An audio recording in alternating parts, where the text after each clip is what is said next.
Occupancy certificate and completion certificate ಕೇಳಿದ್ದೀರಾ? OC and CC ಅಂತ ಹೇಳಿದರೆ ನಿಮಗೆ ಗೊತ್ತಾಗ್ಬೋದು. ಅಂದರೆ ಇಲ್ಲಿ ಅರ್ಹತಾ ಯೋಗ್ಯ ಪತ್ರ ಮತ್ತು ವಾಸಯೋಗ್ಯ ಪತ್ರ. ಏನಿದು? ಈ ಮನೆ ಕಟ್ಟೋರು ಮತ್ತು ಮಾಲೀಕರಿಗೆ ಬಹಳ ಇಂಪಾರ್ಟೆಂಟ್ ಸುದ್ದಿ ಇದು. ಕಾರಣ ಏನು ಅಂತ ಹೇಳಿದರೆ, ದುಡ್ಡಿರೋರು ಒಂದು ಆಟ ಆಡ್ತಾರೆ, ದುಡ್ಡು ಇಲ್ಲದೆ ಇರೋರು ಪರದಾಡ್ತಾನೆ ಇರ್ತಾರೆ. ಕಾನೂನು ನೀತಿ ನಿಯಮ ಇದು ಇರೋದು ಯಾರಿಗೆ?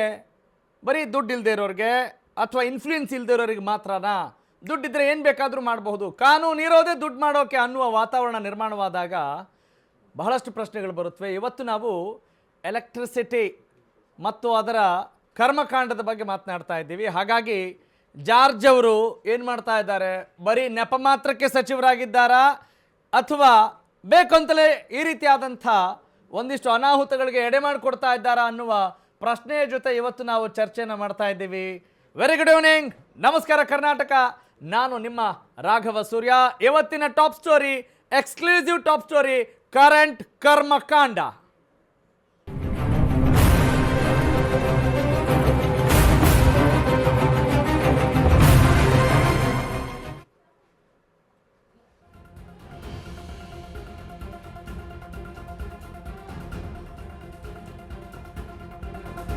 ಬೆಂಗಳೂರು ಸೇರಿದಂತೆ ರಾಜ್ಯಾದ್ಯಂತ ಈ ಕರೆಂಟ್ ಕರ್ಮಕಾಂಡಕ್ಕೆ ಜನ ಅಕ್ಷರಶಃ ಕಂಗೆಟ್ಟಿದ್ದಾರೆ. ಇದು ಭಾರತದ ಎಲ್ಲ ಕಡೆ ಇದೆಯಾ ಅಥವಾ ಬರೀ ಕರ್ನಾಟಕದಲ್ಲಿ ಮಾತ್ರ ಇದೆಯಾ? ವೆರಿ ಇಂಟ್ರೆಸ್ಟಿಂಗ್ ಡಿಬೇಟ್ ಮಾಡುವಂಥ ಅಂಶ ಇದು. ಪ್ರತಿಯೊಬ್ಬರೂ ಕೂಡ ಗಮನಿಸಲೇಬೇಕಾದಂಥ ಸುದ್ದಿ, ಎಕ್ಸ್ಕ್ಲೂಸಿವ್ ಸುದ್ದಿ. ಕರೆಂಟ್ ಕರ್ಮಕಾಂಡ. ನೀವು ಮುಂಚೆ ಕೊಳ್ಳಿದೇವ ಅಂತ ಕೇಳಿದ್ರಲ್ಲ, ಆ ರೀತಿ ನೀವು ಕರೆಂಟ್ ದೇವ ಅಂತ ಬೇಕಾದರೂ ಅಂತ ಕರಿಬಹುದು. ಹೀಗಾಗಿ ಈ ಕಾನೂನು ತೊಡಕುಗಳೇನಾಗ್ಬೋದು? ಅಸಲಿಗೆ ಈ OC ಅಂದರೆ ಏನು, CC ಅಂದರೆ ಏನು, ಯಾವಾಗ ಈ ಸರ್ಟಿಫಿಕೇಟ್ ಕೊಡ್ತಾರೆ, ಇದರಲ್ಲಿರುವಂಥ ಸಾಧಕ ಬಾಧಕಗಳೇನು, ಹೀಗೆ ಈ ಎಲ್ಲ ವಿಚಾರಗಳನ್ನು ನಾವಿವತ್ತು ಚರ್ಚೆ ಮಾಡ್ತಾ ಇದ್ದೀವಿ. ಇಂಧನ ಇಲಾಖೆಯ ಬೆಸ್ಕಾಂನಿಂದ ಕಾರ್ಪೊರೇಷನ್ಸ್ವರೆಗೂ ಕೂಡ ಏನೆಲ್ಲ ನಡೆಯುತ್ತೆ, ಇಂಚಿಂಚು ಮಾಹಿತಿನ ನಿಮ್ಮ ಮುಂದೆ ನಾವು ಇಡ್ತಾ ಇದ್ದೀವಿ. ದುಡ್ಡಿಗಾಗಿ ದೇವಭೂತಗಳಂತೆ ಜನರನ್ನ ಕಾಡ್ತಾ ಇದೆ ಈ ಸರ್ಕಾರಿ ಮಾಫಿಯಾ. ದಟ್ ಈಸ್ ಕರೆಂಟ್ ಕರ್ಮಕಾಂಡ, ಎಕ್ಸ್ಕ್ಲೂಸಿವ್ ಕರೆಂಟ್ ಕರ್ಮಕಾಂಡ. ಬೆಂಗಳೂರು ಸೇರಿದಂತೆ ರಾಜ್ಯಾದ್ಯಂತ ಈ ಕರೆಂಟ್ ಕರ್ಮಕಾಂಡಕ್ಕೆ ಖಂಡಿತವಾಗ್ಲೂ ಅಕ್ಷರಶಃ ಜನ ಕಂಗೆಟ್ಟಿದ್ದಾರೆ. ಬೆಂಗಳೂರಿನಿಂದ ಹಿಡಿದು ಇಡೀ ಕರ್ನಾಟಕದಲ್ಲಿ ಹೊಸ ಅವತಾರಗಳನ್ನು ನೋಡ್ಬೋದು.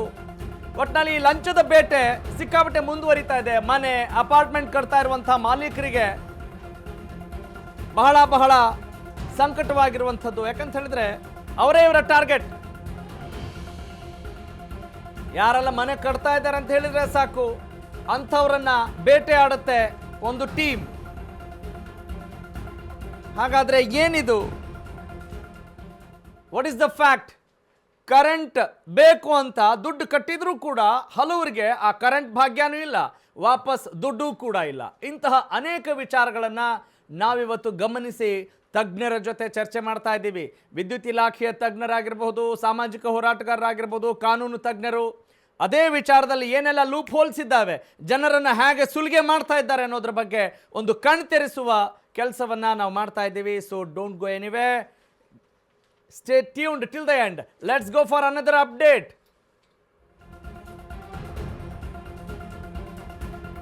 ಈಗಾಗಲೇ ಹೇಳ್ತಾ ಇದ್ದೆ ಕೊಳ್ಳಿದೇವದ ಬಗ್ಗೆ. ಈಗ ಕರೆಂಟ್ ದೇವ, ಕೊಳ್ಳಿದೇವ ಬಂದ್ಬಿಡುತ್ತೆ ಅಂತ ಹಿಂದೆಲ್ಲ ಹಗಲು ರಾತ್ರಿ ಜನ ಕಾಯ್ತಾ ಇದ್ರಲ್ಲ, ಅದೇ ರೀತಿಯಾಗಿ ಈಗ ಕರೆಂಟ್ ದೇವ.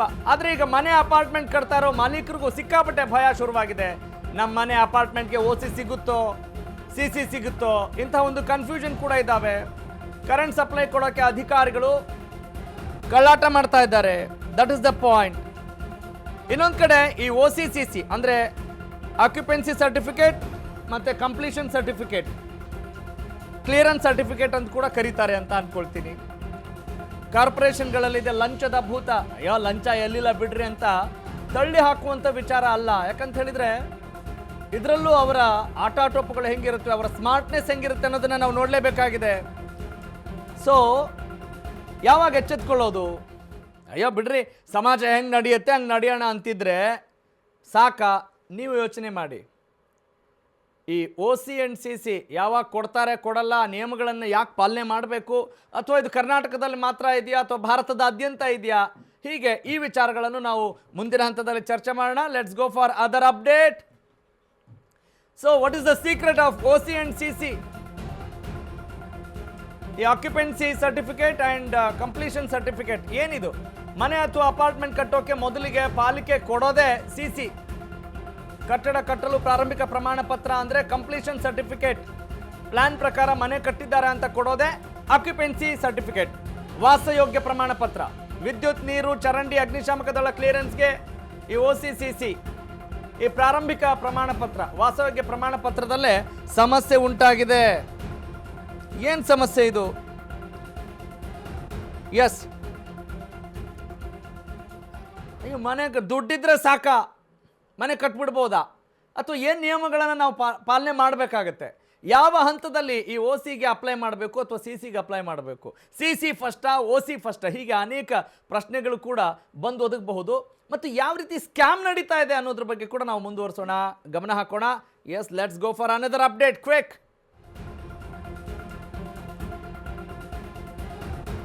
ಕರೆಂಟ್ ಕರ್ಮಕಾಂಡ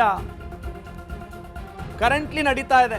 ಈ ಕರ್ಮಕಾಂಡ ಒಂದಲ್ಲ ಒಂದು ರೀತಿ ಪ್ಲಾನ್ ಡೈವರ್ಟ್ ಮಾಡೋದು, OC CC ಒಟ್ಟು ಕೊಡಲ್ಲ, ಸತಾಯಿಸೋದು ನಿಮ್ಗೆ ಗೊತ್ತಿದೆ ಹೆಂಗೆ ಅಂತ. ಅನಂತರ ಶುರುವಾಗೋದೆ ಈ GB ಅಥವಾ ಪಾಲಿಕೆ ಅಧಿಕಾರಿಗಳ ಕಲೆಕ್ಷನ್ ಕಥೆ. Very important. ಕಲೆಕ್ಷನ್ ಸ್ಟೋರಿ ಅಂದರೆ ನಿಮ್ಗೆ ಗೊತ್ತಾಗುತ್ತೆ. ಕೆಲವೊಬ್ರಿಗೆ ಹೇಳಿದರೆ ಅನ್ಕೊಳ್ತಾರೆ OC ಅಂದರೆ ಓಪನ್ ಕಮಿಷನ್ನು, CC ಅಂದರೆ ಕಮಿಷನ್ ಇನ್ ಕ್ಯಾಶ್ ಅಂತ ಹೇಳೋರು ಉಂಟು. ಆದರೆ ಅದು ನಿಜವಾದ ಫುಲ್ ಫಾರ್ಮ್ ಅಲ್ಲ. ನಿಜವಾದ full form occupancy certificate and completion certificate. ಆದರೆ ಈ ಓಪನ್ ಕಮಿಷನ್ನು ಅಥವಾ ಕಮಿಷನ್ ಇನ್ ಕ್ಯಾಶ್ ಇಲ್ಲದೆ ಹೋದರೆ ಏನು ನಡೆಯಲ್ಲ ಅನ್ನೋದು ವಾಸ್ತವ ಆಗಿಬಿಟ್ಟಿದೆ. ಎಸ್, ಈಗ ಮತ್ತಷ್ಟು ಇಂಟ್ರೆಸ್ಟಿಂಗ್ ಪಾಯಿಂಟ್ಸ್ ಇದೆ. ಆ ಎಲ್ಲ ವಿಚಾರಗಳನ್ನು ಗಮನಿಸಿ ನಮ್ಮ ಸ್ಟುಡಿಯೋಗೆ ಆಗಮಿಸಿರುವಂಥ ತಜ್ಞರ ಜೊತೆ ಚರ್ಚೆ ಮಾಡಲೇಬೇಕು. ನೀವು ಅದನ್ನು ನೋಡಲೇಬೇಕು, ಗಮನಿಸಲೇಬೇಕು, ಕೇಳಿಕೊಳ್ಳಲೇಬೇಕು, ಒಂದು ಅರಿವನ್ನು ಮೂಡಿಸಲೇಬೇಕಾಗಿದೆ ಅಂತ ಒಂದು ಸಂದರ್ಭದಲ್ಲಿ ನಾವಿದ್ದೀವಿ. ಓಕೆ, ಕೋರ್ಟ್ ಆರ್ಡರ್ ನೆಪದಲ್ಲಿ ಸುಲಿಗೆ ಮಾಡ್ತಾ ಇದ್ದಾರೆ. ಸುಪ್ರೀಂ ಕೋರ್ಟ್ ಆರ್ಡರ್ ಇದೆ ಅಂತ ಮನೆ ಕಟ್ಟೋರ ಸುಲಿಗೆಗೆ ಇಳಿದಿದೆ. ಯಾವುದು? ಬೆಸ್ಕಾಂ. 2024 ನಂತರ OC ಮತ್ತು CC ಇಲ್ಲದ 1200 ಚದರ ಅಡಿ ಮೀರಿದ ಕಟ್ಟಡಗಳಿಗೆಲ್ಲ, ಅಂದರೆ ಈ 30-40 ಮೀರಿದ ಕಟ್ಟಡಗಳಿಗೆಲ್ಲ ಕಿರಿಕ್ ಮಾಡ್ತಾರೆ. ಆದರೆ ದುಡ್ಡು ಕೊಡೋ ಕಟ್ಟಡ ಮಾಲೀಕರಿಗೆ ಕರೆಂಟ್ ಭಾಗ್ಯ ಕರುಣಿಸಿದ್ದೂ ಇದೆ. ಅರೆ ಇದೇಂಗ್ರಿ, ಇದೆಲ್ಲ ಮಾಯಾ ಸ್ವಾಮಿ, ಮಾಯಾ. ಮಾಲೀಕರು ಕಟ್ಟಿದ ದುಡ್ಡಿಗೆ ಬಡ್ಡಿನೂ ಇಲ್ಲ, ಕರೆಂಟು ಇಲ್ಲ ಅಂತಲೇ ಕಂಗಾಲಾಗಿದ್ದಾರೆ. ಎಸ್, ಒಟ್ಟಿನಲ್ಲಿ ಫೈನಲಿ ಏನು, ಈ OC CCಯ ನೆಪದಲ್ಲಿ ಬೇರೆ OC CC ಮಾಡ್ತಾ ಇದ್ದಾರೆ. ಇದಕ್ಕೆ ಬ್ರೇಕ್ ಹಾಕೋದು ಯಾವಾಗ ರೀ? ಈ ಪ್ಯಾಟರ್ನ್ ಹಿಂಗೆ ಮುಂದುವರಿಸ್ಕೊಂಡು ಹೋಗ್ಬೇಕಾ? ಏನು ಕತೆ, ಏನು ಮಾಡಬೇಕಾಗಿದೆ? ಯಾರನ್ನು ನಾವು ಹಿಡ್ಕೊಳ್ಬೇಕ್ರಿ? ಹಲವು ಪ್ರಶ್ನೆಗಳಿದ್ದಾವೆ. ಅಫ್ಕೋರ್ಸ್ ಈಗ ನಮಗೆ ಯಾರೋ ಸತಾಯಿಸ್ತಾ ಇದ್ದಾರೆ, ಆಗೇನು ಮಾಡಬೇಕು? ಈ ಮಂತ್ರಿ ಮಹೋದಯರು ಏನು ಸುಲಭ ಕೈಗೆ ಸಿಗ್ತಾರಾ? ಇಲ್ಲ. ಹಾಗಾದರೆ ಯಾರ ಹತ್ರ ಹೋಗಬೇಕು? ಯಾವ ಟೈಮಲ್ಲಿ ನಾವು ಅಪ್ಲೈ ಮಾಡಬೇಕು? ಅಥವಾ ಇದರ ಹಕ್ಕೀಕತ್ತೇನು, ಇದರ ಮಹತ್ವ ಏನು? ಎಲ್ಲ ವಿಚಾರಗಳನ್ನು ನಾವು ತಿಳಿತಾ ಹೋಗೋಣ. ನಮ್ಮ ಜೊತೆಗಿದ್ದಾರೆ ಇವತ್ತು. Yes, let's begin the debate. ನಮ್ಮ ಜೊತೆ ಗೆಸ್ಟ್ಗಳಿದ್ದಾರೆ. ಓಕೆ, ವಿದ್ಯುತ್ ತಜ್ಞರು MG ಪ್ರಭಾಕರ್ ನಮ್ಮ ಜೊತೆಗಿದ್ದಾರೆ. ಬಹಳ ಸಮಾಜಮುಖ ಕಾಳಜಿಯಿಂದ ಸಾಕಷ್ಟು ವರ್ಕ್ಶಾಪ್ಗಳನ್ನು ವಿದ್ಯುತ್ ಇಲಾಖೆಗೆ ಸಂಬಂಧಪಟ್ಟ ಹಾಗೆ ಅರಿವನ್ನು ಮೂಡಿಸುವ ನಿಟ್ಟಿನಲ್ಲಿ ಅವರ ಪಾತ್ರ ದೊಡ್ಡದು. Sir, welcome to the show. ನಮಸ್ಕಾರ. ಇನ್ನು ಡಾಕ್ಟರ್ ವಾಸುದೇವರಾವ್ ಕಶ್ಯಪ್, ಕಾನೂನು ವಿಶ್ಲೇಷಕರು ನಮ್ಮ ಜೊತೆಗಿದ್ದಾರೆ. Sir, thank you for joining us. ಇನ್ನು ಎಲೆಕ್ಟ್ರಿಕಲ್ ಕಾಂಟ್ರಾಕ್ಟರ್ ಅಸೋಸಿಯೇಷನ್ ರಾಜ್ಯಾಧ್ಯಕ್ಷರು ಸಿ ರಮೇಶ್ ಅವರು ನಮ್ಮ ಜೊತೆಗಿದ್ದಾರೆ. ಸರ್, ನಮಸ್ಕಾರ. ಇನ್ನು ನಮ್ಮ ಜೊತೆಗೆ ಕರ್ನಾಟಕ ರಾಷ್ಟ್ರ ಸಮಿತಿಯ ವಕ್ತಾರರು ರಘು ಜಾಣಗೆರೆ ಅವರು ಕೂಡ ಇದ್ದಾರೆ. ನಮಸ್ಕಾರ. Thank you. ಮೊದಲಿಗೆ ನಾನು ಹಿರಿಯರನ್ನ ಮಾತನಾಡಲಿಕ್ಕೆ ಇಷ್ಟಪಡ್ತೀನಿ. ಸರ್, ವಿದ್ಯುತ್ ಇಲಾಖೆ ಅಂತ ಹೇಳಿದ ತಕ್ಷಣ ನಮಗೆ ಎಲ್ಲ ವಿಚಾರಗಳು ಗೊತ್ತಿರಲ್ಲ, ನಮಗೆ ಆದರೆ ಅದಿಲ್ಲದೆ ಏನೂ ನಡೆಯಲ್ಲ. ಆದರೆ ನಮ್ಮ ಅನೇಕ ಗ್ರಾಹಕರು ಅಥವಾ ಮನೆ ಮಾಲೀಕರು ಎಲ್ಲರೂ ಬಹಳ ಕಷ್ಟಪಡ್ತಾ ಇದ್ದಾರೆ ಈ ವಿಚಾರದಲ್ಲಿ. ಈ OC ಮತ್ತು CCಗೆ ಸಂಬಂಧಪಟ್ಟ ಹಾಗೆ ನಮಗೊಂದಿಷ್ಟು ಅರಿವು ಮೂಡಿಸ್ಬೋದಾ ಸರ್? OC ಮತ್ತು CC ಕಾನೂನಿನ ದೃಷ್ಟಿನಲ್ಲಿ ಯಾವತ್ತಿಂದಲೂ ಇದೆ. ಹಾಂ ಸರ್. ಅದು ಹೊಸದಾಗದಂಥ ಹುಟ್ಟಿದ ಹಾಕದಂಥ ಒಂದು ಏನು ಸಮಸ್ಯೆ ಅಲ್ಲ. ಓಕೆ. ಆದರೆ ಮಧ್ಯದಲ್ಲಿ KERC 10th ಅಮೆಂಡ್ಮೆಂಟ್ ಅಂತ ಒಂದು ತಂತು. ಹಾಂ ಸರ್. Conditions of supply. ಆ 10th ಅಮೆಂಡ್ಮೆಂಟ್ನಲ್ಲಿ ಸ್ಪಷ್ಟವಾಗಿ ಈ OCCC ಬೇಕಾಗಿರ್ತಕ್ಕಂಥ ಇದನ್ನು ಕ್ಲಾಸಸ್ ಏನಿದೆ ಅದನ್ನು ತೆಗೆದುಬಿಟ್ಟು ಹಾಂ ಸರ್, ಅಲ್ಲಿಂದ ಶುರು ಆಯಿತು. ಹಾಂ ಸರ್. ನನಗೆ ನನ್ನ ಮಿತ್ರ ಆದಂಥ ಕೃಷ್ಣಪ್ಪನವರು, ಎಲೆಕ್ಟ್ರಿಕಲ್ ಕಾಂಟ್ರಾಕ್ಟರ್ಸ್ ಅಸೋಸಿಯೇಷನ್, ಅವರು ಸ್ಪಷ್ಟವಾಗಿ ಸಾರ್ವಜನಿಕ ಬಹಿರಂಗ ವಿಚಾರಣೆ ಸಂದರ್ಭದಲ್ಲಿ ಹೇಳಿದರು, ಹಾಂ ಸರ್, ಇದು ತಾವು ಮಾಡ್ತಾ ಇರ್ತಕ್ಕಂಥದ್ದು ಲೈಸೆನ್ಸ್ ಎಲೆಕ್ಟ್ರಿಕಲ್ ಕಾಂಟ್ರಾಕ್ಟರ್ಸ್ಗೆ ವಿಧಿಸಿರ್ತಕ್ಕಂಥ ರೂಲ್ಗೆ ವಿರೋಧವಾಗಿದೆ, ಆದ್ದರಿಂದ ಇದನ್ನು ಕೈ ಬಿಡಬೇಡಿ. ಆದರೆ ಬೆಸ್ಕಾಮ್ ಅಂತವ್ರು ಹೇಳಿದ್ರು, ಅದು ಕಟ್ಟಡ ಆ ಕಾನೂನಿಗೆ ಅನುಗುಣವಾಗಿದೆಯಾ ಇಲ್ಲ ಅಂತ ಡಿಸೈಡ್ ಮಾಡಬೇಕಾದರೂ ನಾವಲ್ಲ, ಅದಕ್ಕೆ ಬೇರೆ ಅಥಾರಿಟಿ ಇದ್ದಾರೆ, ನಮ್ಮ ಪ್ರಕಾರ ಇದನ್ನು ನಡಿಬೇಕು ಅಂತ ಹೇಳಿದ್ರು. ಹಾಗಾಗಿ ಆ ಒಂದು ಬದಲಾವಣೆ 10th ಅಮೆಂಡ್ಮೆಂಟ್ ಬಂತು. 10th ಅಮೆಂಡ್ಮೆಂಟ್ ಆಗಲೇ 2 ಸಲ ಹೈಕೋರ್ಟ್ ಮುಂದೆ ಚಾಲೆಂಜ್ ಆಯಿತು. ಆ ಮಧ್ಯದಲ್ಲಿ ಡಿಸೆಂಬರ್ 24 17ನೇ ತಾರೀಕು ಬಂದಿದ್ದರ ಪ್ರಕಾರ ಹೈಕೋರ್ಟ್ ಏನು ಹೇಳ್ತು, ಈಗಾಗಲೇ ಸುಪ್ರೀಂ ಕೋರ್ಟ್ನ ನಿರ್ದೇಶನ ಇರೋದರಿಂದ ಇದು ನಮ್ಮ ವ್ಯಾಪ್ತಿಯನ್ನು ಮೀರಿದೆ, ಅದನ್ನು ನಾವು ಫಾಲೋ ಮಾಡಬೇಕು ಅನ್ನೊಂದು ಸ್ಪಷ್ಟವಾದಂಥ ಒಂದು ನಿರ್ದೇಶನ ಕೊಟ್ಟರು. ಹಾಗಾಗಿ ಇವತ್ತು ಈ OC ಮತ್ತು CC ಮಧ್ಯದಲ್ಲಾಗಿರ್ತಕ್ಕಂಥ ಒಂದು ದೋಷ, ಕರ್ನಾಟಕದಲ್ಲಿ KERC ಗ್ರಾಹಕರನ್ನು ಎಷ್ಟರ ಮಟ್ಟಿಗೆ ಅವರ ಹಿತಾಸಕ್ತಿಗಳನ್ನ ಕಾಪಾಡಬೇಕೋ ಆ ಮಟ್ಟಿಗೆ ಮಾಡ್ತಾ ಇಲ್ಲ. ಹಾಗಿಂದಾಗಿ ಏನಾಗಿದೆ, ಕಾನೂನಿನ ತೊಡ್ಕೊಳ್ಳೋದು ಸಾಮಾನ್ಯ ಜನಸಾಮಾನ್ಯನಿಗೆ ಅವ್ನಿಗೆ ಗೊತ್ತಾಗಲ್ಲ. ಅವ್ನಿಗೆ ಯಾರು ಗೈಡ್ ಮಾಡಬೇಕು, ಯಾರು ಅವ್ರನ್ನ ನಡೆಸ್ಕೊಂಡು ಹೋಗಬೇಕು, ಏನು ಹೆಚ್ಚು ಕಮ್ಮಿ ಇದ್ದಾಗ ಸರ್ಕಾರದ ಜೊತೆ ಒಂದು ಮಾತುಕತೆ ಮಾಡಿ ಅದನ್ನು ಹೇಗೆ ಬಗೆಹರಿಸಬೇಕು ಅನ್ನೋ ಒಂದು ಪ್ರಯತ್ನ ನಡೆದೇ ಇಲ್ಲ. ಪ್ರಿಯಾಂಬಲ್ ಆಫ್ ದ ಆ್ಯಕ್ಟ್ನಲ್ಲಿರುತ್ತೆ, protection of the consumer interest ಅಂತ ಎಲೆಕ್ಟ್ರಿಸಿಟಿ ಆ್ಯಕ್ಟ್ 2003 ಅನ್ನು ಹೇಳುತ್ತೆ, ಅದ್ರ ಸುಳಿವೇ ಇಲ್ಲ. ಹಾಗಾಗಿ the regulatory rigour required in Karnataka is totally missing. I am sorry to make this statement, but I am making a very, very concerned statement. Allegation. Yes. Concerned allegation. ಕಾಳಜಿಯುತವಾದಂತಹ ಒಂದು allegation ಅಂದಾಗ ಒಂದಿದು ಚಪಲ ಅದು, ಆದರೆ ಆಬ್ಸರ್ವೇಷನ್ನು it is backed up by results. ಇದು ಕಾನೂನಿನ ದೃಷ್ಟಿಯಲ್ಲಿ ಹೇಗಿದೆ ಅನ್ನೋದನ್ನು ಸಮಸ್ಯೆಯನ್ನು ಅರ್ಥ ಮಾಡುವ ಒಂದು ಪ್ರಯತ್ನ ಮಾಡಿರೋದ್ರಿಂದ ನಾನು ಅಧಿಕೃತವಾಗಿ ಹೇಳಬಲ್ಲೆ. Okay, got it sir. Thanks for your first reaction.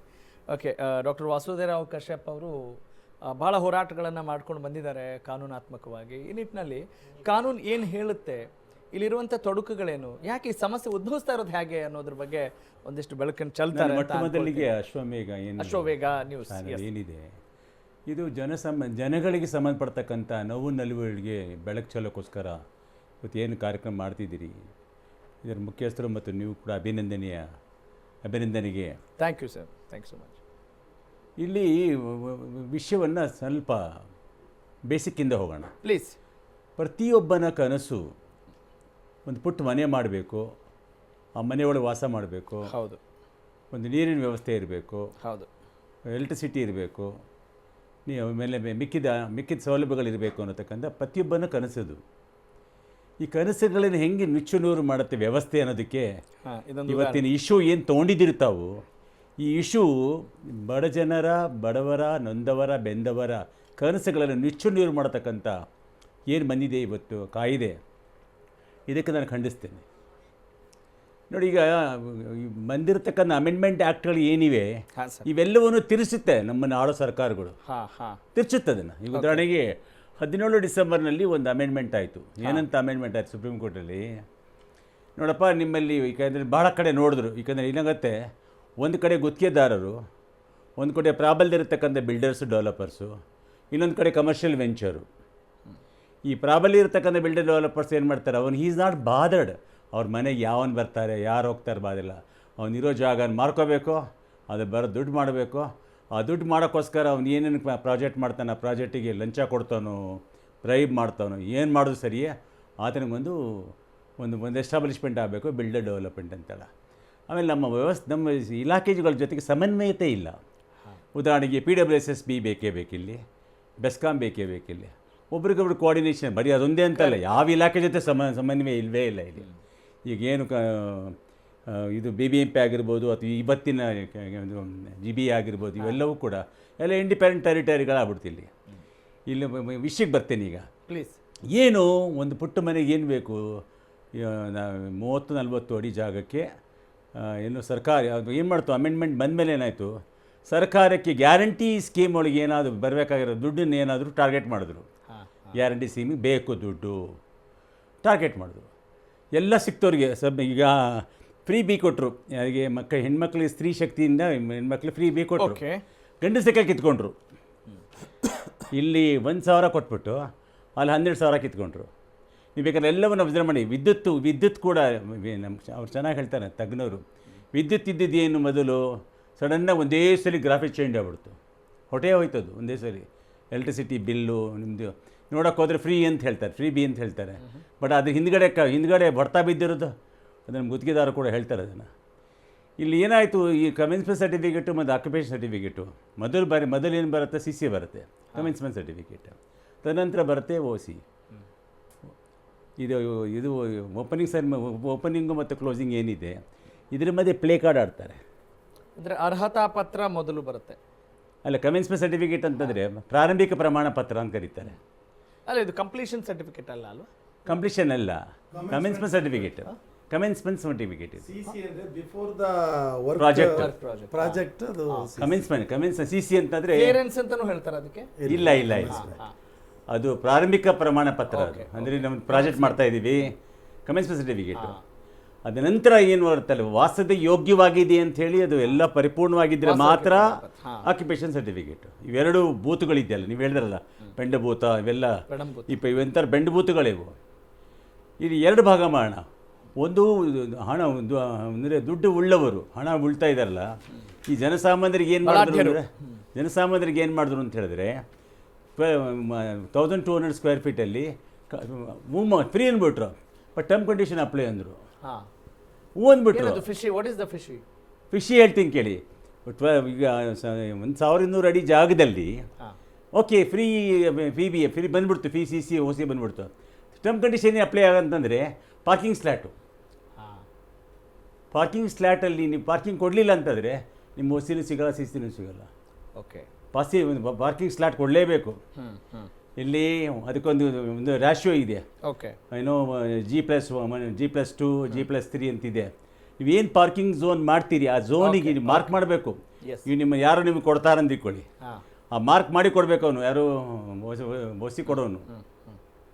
ಆಯ್ತಲ್ಲ, ಇದೊಂದು ಸಣ್ಣ ಮಟ್ಟದ ಮಾಫಿಯಾ. ನೆಕ್ಸ್ಟ್ ದೊಡ್ಡ ಮಟ್ಟದ ಮಾಫಿಯಾಗೆ ಹೋಗೋಣ. ಓಕೆ, ನಮ್ಮ ಸ್ನೇಹಿತರು ದೊಡ್ಡ ಮಟ್ಟದ ಮಾಫಿಯಾಗೆ ನೆಕ್ಸ್ಟ್ ಬರೋಣ ಮುಂದಾದ್ಮೇಲೆ.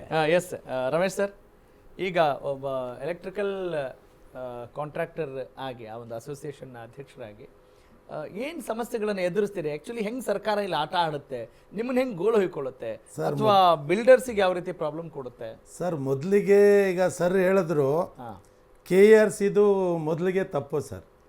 ಏನು ಡಿಸೆಂಬರಲ್ಲಿ ಆದೇಶ ಬಂತು, ಇವರು KRC ಅವರು 13/3/2025ಗೆ ಆರ್ಡರ್ ಮಾಡಿಬಿಟ್ರು. Okay, implement the supreme court order ಅಂತ.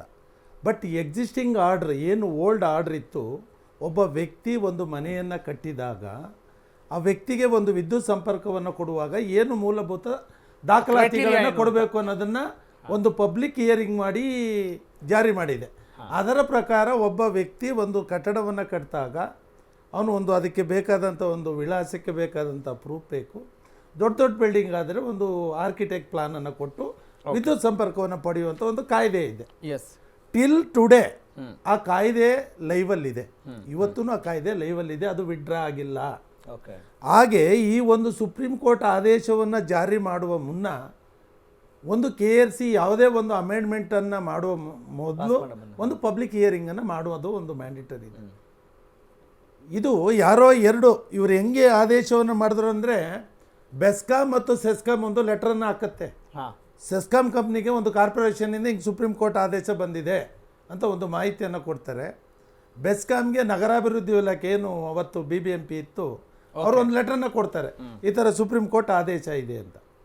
ಸೊ ಇವೆರಡು ಲೆಟ್ರ್ ಬೇಸ್ ಮೇಲೆ ಏನು ಮಾಡಿದ್ದಾರೆ, ನೀವು ಇಂಪ್ಲಿಮೆಂಟ್ ಒಂದೇ ಒಂದು ಸಿಂಗಲ್ ವರ್ಡ್ ಅಷ್ಟೇ, in this regard directly implemented ಅಂತ ಒಂದೇ ಒಂದು ವರ್ಡಲ್ಲಿ KRC ಆದೇಶವನ್ನು ಒಂದೇ ಒಂದು ವರ್ಡು, ಇದಕ್ಕೆ ಹೆಚ್ಚಿನ ಸಮಯನ. ಇದು ಮೊದಲಿಗೆ KRC ಫಾಲ್ಟ್. ಯಾಕಂದರೆ ಯಾವತ್ತೂ KRC ಗ್ರಾಹಕರ ಪರವಾಗಿ ಇರಬೇಕು ಅನ್ನೋದು ಒಂದು ಆ ಉದ್ದೇಶ ಅದನ್ನು ಮಾಡಿರೋದು. ಆದರೆ ಇಲ್ಲಿ ಯಾವತ್ತೂ KRC ಯೋಚನೆ ಮಾಡಿಲ್ಲ, ಈ ಆದೇಶ ಇದೆ, ಇಲ್ಲಿಯವರೆಗೆ ಏನು ಇವತ್ತು ಆದೇಶವನ್ನು ಮಾಡಿದ್ದಾರೆ ಅಲ್ಲಿಯವರೆಗೆ ಕಟ್ಟಿಡುವಂಥ ಕಟ್ಟಡಗಳು ಅಥವಾ ಇಲಾಖೆಗೆ ಹಣವನ್ನು ಪಾವತಿ ಮಾಡಿದಂಥ ಗ್ರಾಹಕರಿಗೆ ಏನು ಮಾಡಬೇಕು ಅಂತ ಯೋಚನೆ ಮಾಡಲಿಲ್ಲ. ಅಂದರೆ ಇದರಲ್ಲಿ ಯೋಚನೆ ಮಾಡಲಿಲ್ಲ. ಅದು ಸರ್ಕಾರ ಹೇಳ್ತು ನಾನು ಮಾಡಿದ್ದೀನಿ ಅಷ್ಟೇ. ಇದು ಒಂದು ಮೊದಲಿಗೆ ಫಾಲ್ಟ್. ಮೆಕ್ಯಾನಿಕಲ್ ಆಗಿ ನಡೀತಾ ಇದೆ. ಹೌದೌದು. ಆದರೆ ಅದು ಉಪಯೋಗ ಆಗ್ತಾ ಇಲ್ಲ. ಮತ್ತೆ ಸರ್ ಹೇಳಿದ್ರು CC/OC. ಈಗ ಈ ಕಟ್ಟಡ ಆಗೋಗಿದೆ. CC ಅಂದರೆ ನಾವು ಒಂದು ಕಟ್ಟಡವನ್ನು ಕಟ್ಟುವ ಮೊದಲು ಫೌಂಡೇಶನ್ ಹಾಕ್ತೀವಿ. ಆ ಫೌಂಡೇಶನನ್ನು ಬಂದು ಪರಿಶೀಲಿಸಿ ಕರೆಕ್ಟ್ ಸೆಟ್ ಬ್ಯಾಕನ್ನು ಬಿಟ್ಟಿದ್ದಾರ ಅದನ್ನು ಪರಿಶೀಲಿಸಿ ಸ್ಥಳೀಯ ಸಂಸ್ಥೆಗಳು ಒಂದು ಲೆಟ್ರನ್ನು ಕೊಡ್ತಾರೆ. ಯಾಕಂದರೆ ಒನ್ಸ್ ಫೌಂಡೇಶನ್ ಆದಮೇಲೆ ಏನೇ ವೈಲೇಷನ್ ಮಾಡೋಕ್ಕಾಗಲ್ಲ. ಸ್ಥಳೀಯ ಸಂಸ್ಥೆ ಫೌಂಡೇಶನ್ ಅಡಿಪಾಯವನ್ನ ಪರಿಶೀಲಿಸಿ CC ಕೊಡಬೇಕು. ಕಮೆನ್ಸ್ಮೆಂಟ್. So correct set. ಯಾಕಂದರೆ ಅವಾಗ ಏನಾದ್ರು ಇದ್ದರೆ ಹೊಡೆದಾಕ್ಬೋದು, ಮಾಡಿಫೈ ಮಾಡ್ಬೋದು. ಇವತ್ತು ಈ ಸರ್ಕಾರ ಏನು ಮಾಡಿದೆ, ಏಕೈಕ ಇದು ಜಾರಿ ಮಾಡಿದೆ ಸರ್. ಸುಮಾರು ಬೆಂಗಳೂರು ನಗರ ವ್ಯಾಪ್ತಿಯಲ್ಲೇ 4,25,000 ಇನ್ಸ್ಟಾಲೇಷನ್ಗಳಿದೆ. ಇವತ್ತು ಅದು ಯಾಕಂದರೆ ಅಧಿಕೃತವಾಗಿ ಸರ್ಕಾರದ ಮಾಹಿತಿ. ಈ 4,25,000 ಬಿಲ್ಡಿಂಗನ್ನು ಹೊಡೆದಾಕಕ್ಕಾಗ್ತದ? ಹಿಂದೆ ಇದ್ದ ಆದೇಶ ಏನಾಯಿತು, ಇವಾಗ ಇರುವ ಆದೇಶ ಏನಿದೆ? Okay got it. ಅಂದರೆ CC ಯಾವಾಗ ಇಲ್ಲಿ ಪಡಿಬೇಕು ಮತ್ತು ಯಾವ ರೀತಿ ಆಟ ಆಡಿಸ್ತಾರೆ ಮತ್ತು ಕಾನೂನನ್ನು ಯಾವ ರೀತಿ ಗಾಳಿಗೆ ತೂರ್ತಾರೆ ಅನ್ನೋದ್ರ ಬಗ್ಗೆ ಒಂದು ಪ್ರಾರಂಭಿಕ ಮಾಹಿತಿಯನ್ನು ನಾವು ಪಡೆದಿದ್ದೀವಿ. ಈಗ ನಿಜಕ್ಕೂ ಇಂತಹ ಸಂಖ್ಯೆ ಎಷ್ಟಿದೆ? ಈಗ ದುಡ್ಡು ಕೊಟ್ಟರೂ ಕೂಡ ಕರೆಂಟ್ ಪಡಿದೇ ಇರೋರು ಅಥವಾ ದುಡ್ಡು ಕೊಟ್ಟು ಒಳಗಡೆ ಇಲ್ಲಿ ಅದರ ಲಾಭ ಪಡೆಯುವಂಥವ್ರು, ಇದಕ್ಕೆ ಕಡಿವಾಣ ಹೇಗೆ? ಈಗ ಸಚಿವರನ್ನು ಯಾವ ಪ್ರಶ್ನೆಗಳನ್ನು ಕೇಳಬೇಕು ಅನ್ನೋದು ಈಗ ಪ್ರಶ್ನೆಯಾಗಿ ಉಳಿದಿದೆ. ಕರೆಂಟ್ ಇಲ್ಲದೆ ಏನ್ರಿ ನಡೆಯುತ್ತೆ? ಏನು ನಡೆಯಲ್ಲ. ಆದರೆ ಅದನ್ನೇ ಅಸ್ತ್ರವನ್ನಾಗಿಟ್ಕೊಂಡು ಬ್ರಹ್ಮಾಸ್ತ್ರಗಳನ್ನು ಹೂಡ್ತಾರಲ್ಲ ನಮ್ಮ ಅಧಿಕಾರಿಗಳು ಮತ್ತು ಪಿತೂರಿ ನಡೆಸ್ತಾ ಇರುವಂಥ ನಮ್ಮ ರಾಜಕಾರಣಿಗಳು, ಅದನ್ನು ನಾವು ಪ್ರಶ್ನೆ ಮಾಡಬೇಕಾಗಿದೆ. ಎಸ್, ಪ್ರಶ್ನೆ ಮಾಡೋಣ. ಹಾಗೆಯೇ KRSನ ರಾಜ್ಯ ಕಾರ್ಯಾಧ್ಯಕ್ಷರ ಜೊತೆ ನಾವು ಮಾತನಾಡೋಣ, ರಘು ಜಾಣಗೆರೆ ಅವ್ರ ಜೊತೆ. ಅದಕ್ಕಿಂತ ಮುಂಚಿತವಾಗಿ let's go for another update. ಇದು ಗ್ಯಾರಂಟಿ ಕರಪ್ಷನ್ ಕರ್ಮಕಾಂಡ, ನೋ ಡೌಟ್ ಅಬೌಟ್ ಇಟ್. ಈಗ OC ಅಂದರೆ ಓಪನ್ ಕರಪ್ಷನ್, CC ಅಂದರೆ ಕ್ಯಾಶ್ ಫಾರ್ ಕರಪ್ಷನ್ ಆಗೋಗಿದೆ. GBA ಸೇರಿ ಪಾಲಿಕೆ ಇಂಜಿನಿಯರ್ಸ್ ವಿದ್ಯುತ್ ಇಲಾಖೆಗೆ ಇಲ್ಲೇ ಲಂಚದ ಮೂಲ. OCಗೂ ಲಂಚ, CCಗೂ ಲಂಚ, ಕರೆಂಟ್ಗೂ ಲಂಚ, ನೀರಿಗೂ ಲಂಚ ಕೊಡಲೇಬೇಕು. ಆಗಾಗ ಇದೇ ಲಂಚಬಾಕ ಇಂಜಿನಿಯರ್ಸ್ಗಳ ಮೇಲೆ ACB ರೇಡ್ ಮಾಡ್ತಾ ಇರುತ್ತೆ. ಜನರನ್ನ ಸುಲಿಗೆ ಮಾಡೋಕೆ ಇದೊಂದು ಲಂಚದ ಬೇಟೆ ಆಡ್ತಾ ಇರುವಂಥ ಇಲಾಖೆಗಳು. ಇದು ಖಂಡಿತವಾಗ್ಲೂ ಕರಪ್ಷನ್ ಕರ್ಮಕಾಂಡ, ಕರೆಂಟ್ ಕರ್ಮಕಾಂಡ. ಹೆಸರಿಗೆ ಕಾನೂನನ್ನು ಬಳಸಿಕೊಂಡು ಯಾವ ರೀತಿ ಮೋಸ ಮಾಡ್ತವೆ ಅನ್ನೋದನ್ನು ನಾವೀಗ ಗಮನಿಸಬೇಕಾಗಿದೆ. ಹಾಗಾದರೆ what is the solution for this? ಪರಿಹಾರ ಏನು ನೋಡಬೇಕಲ್ವೇ? That is a top story. Yes, ಈ ಸರ್ಟಿಫಿಕೇಟ್ಗಳನ್ನು ಪಡೀಲಿಕ್ಕೆ ಲಂಚ ಕೊಡಬೇಕು, ಯಾವ ರೀತಿ ಜನ ಹೈರಾಣಾಗ್ತಾ ಇದ್ದಾರೆ ಮತ್ತು ಸರ್ಕಾರವನ್ನು ಯಾವ ರೀತಿ ಪ್ರಶ್ನೆ ಮಾಡಬೇಕು, ಇದರಲ್ಲಿ ಯಾವೆಲ್ಲ ಇಲಾಖೆಗಳು ಅಂದರೆ BBMP, BWSSB, ಬೆಸ್ಕಾಮ್, ಹೀಗೆ ಇವೆಲ್ಲವೂ ಕೂಡ ಇಂಟರ್ಲಿಂಕ್ ಆಗಿರುತ್ತವೆ ಅನ್ನೋದನ್ನು ನಾವು ಪ್ರಮುಖವಾಗಿ ಅರ್ಥ ಮಾಡ್ಕೊಳ್ಬೋದು. ಎಸ್, ಹಾಗಾದರೆ ಈ OC ಆ್ಯಂಡ್ CC ಸ್ಕ್ಯಾಮ್ಗೆ ಸೊಲ್ಯೂಷನ್ ಆದರೂ ಏನು? ಚರ್ಚೆ ಮಾಡೋಣ. ನೀರು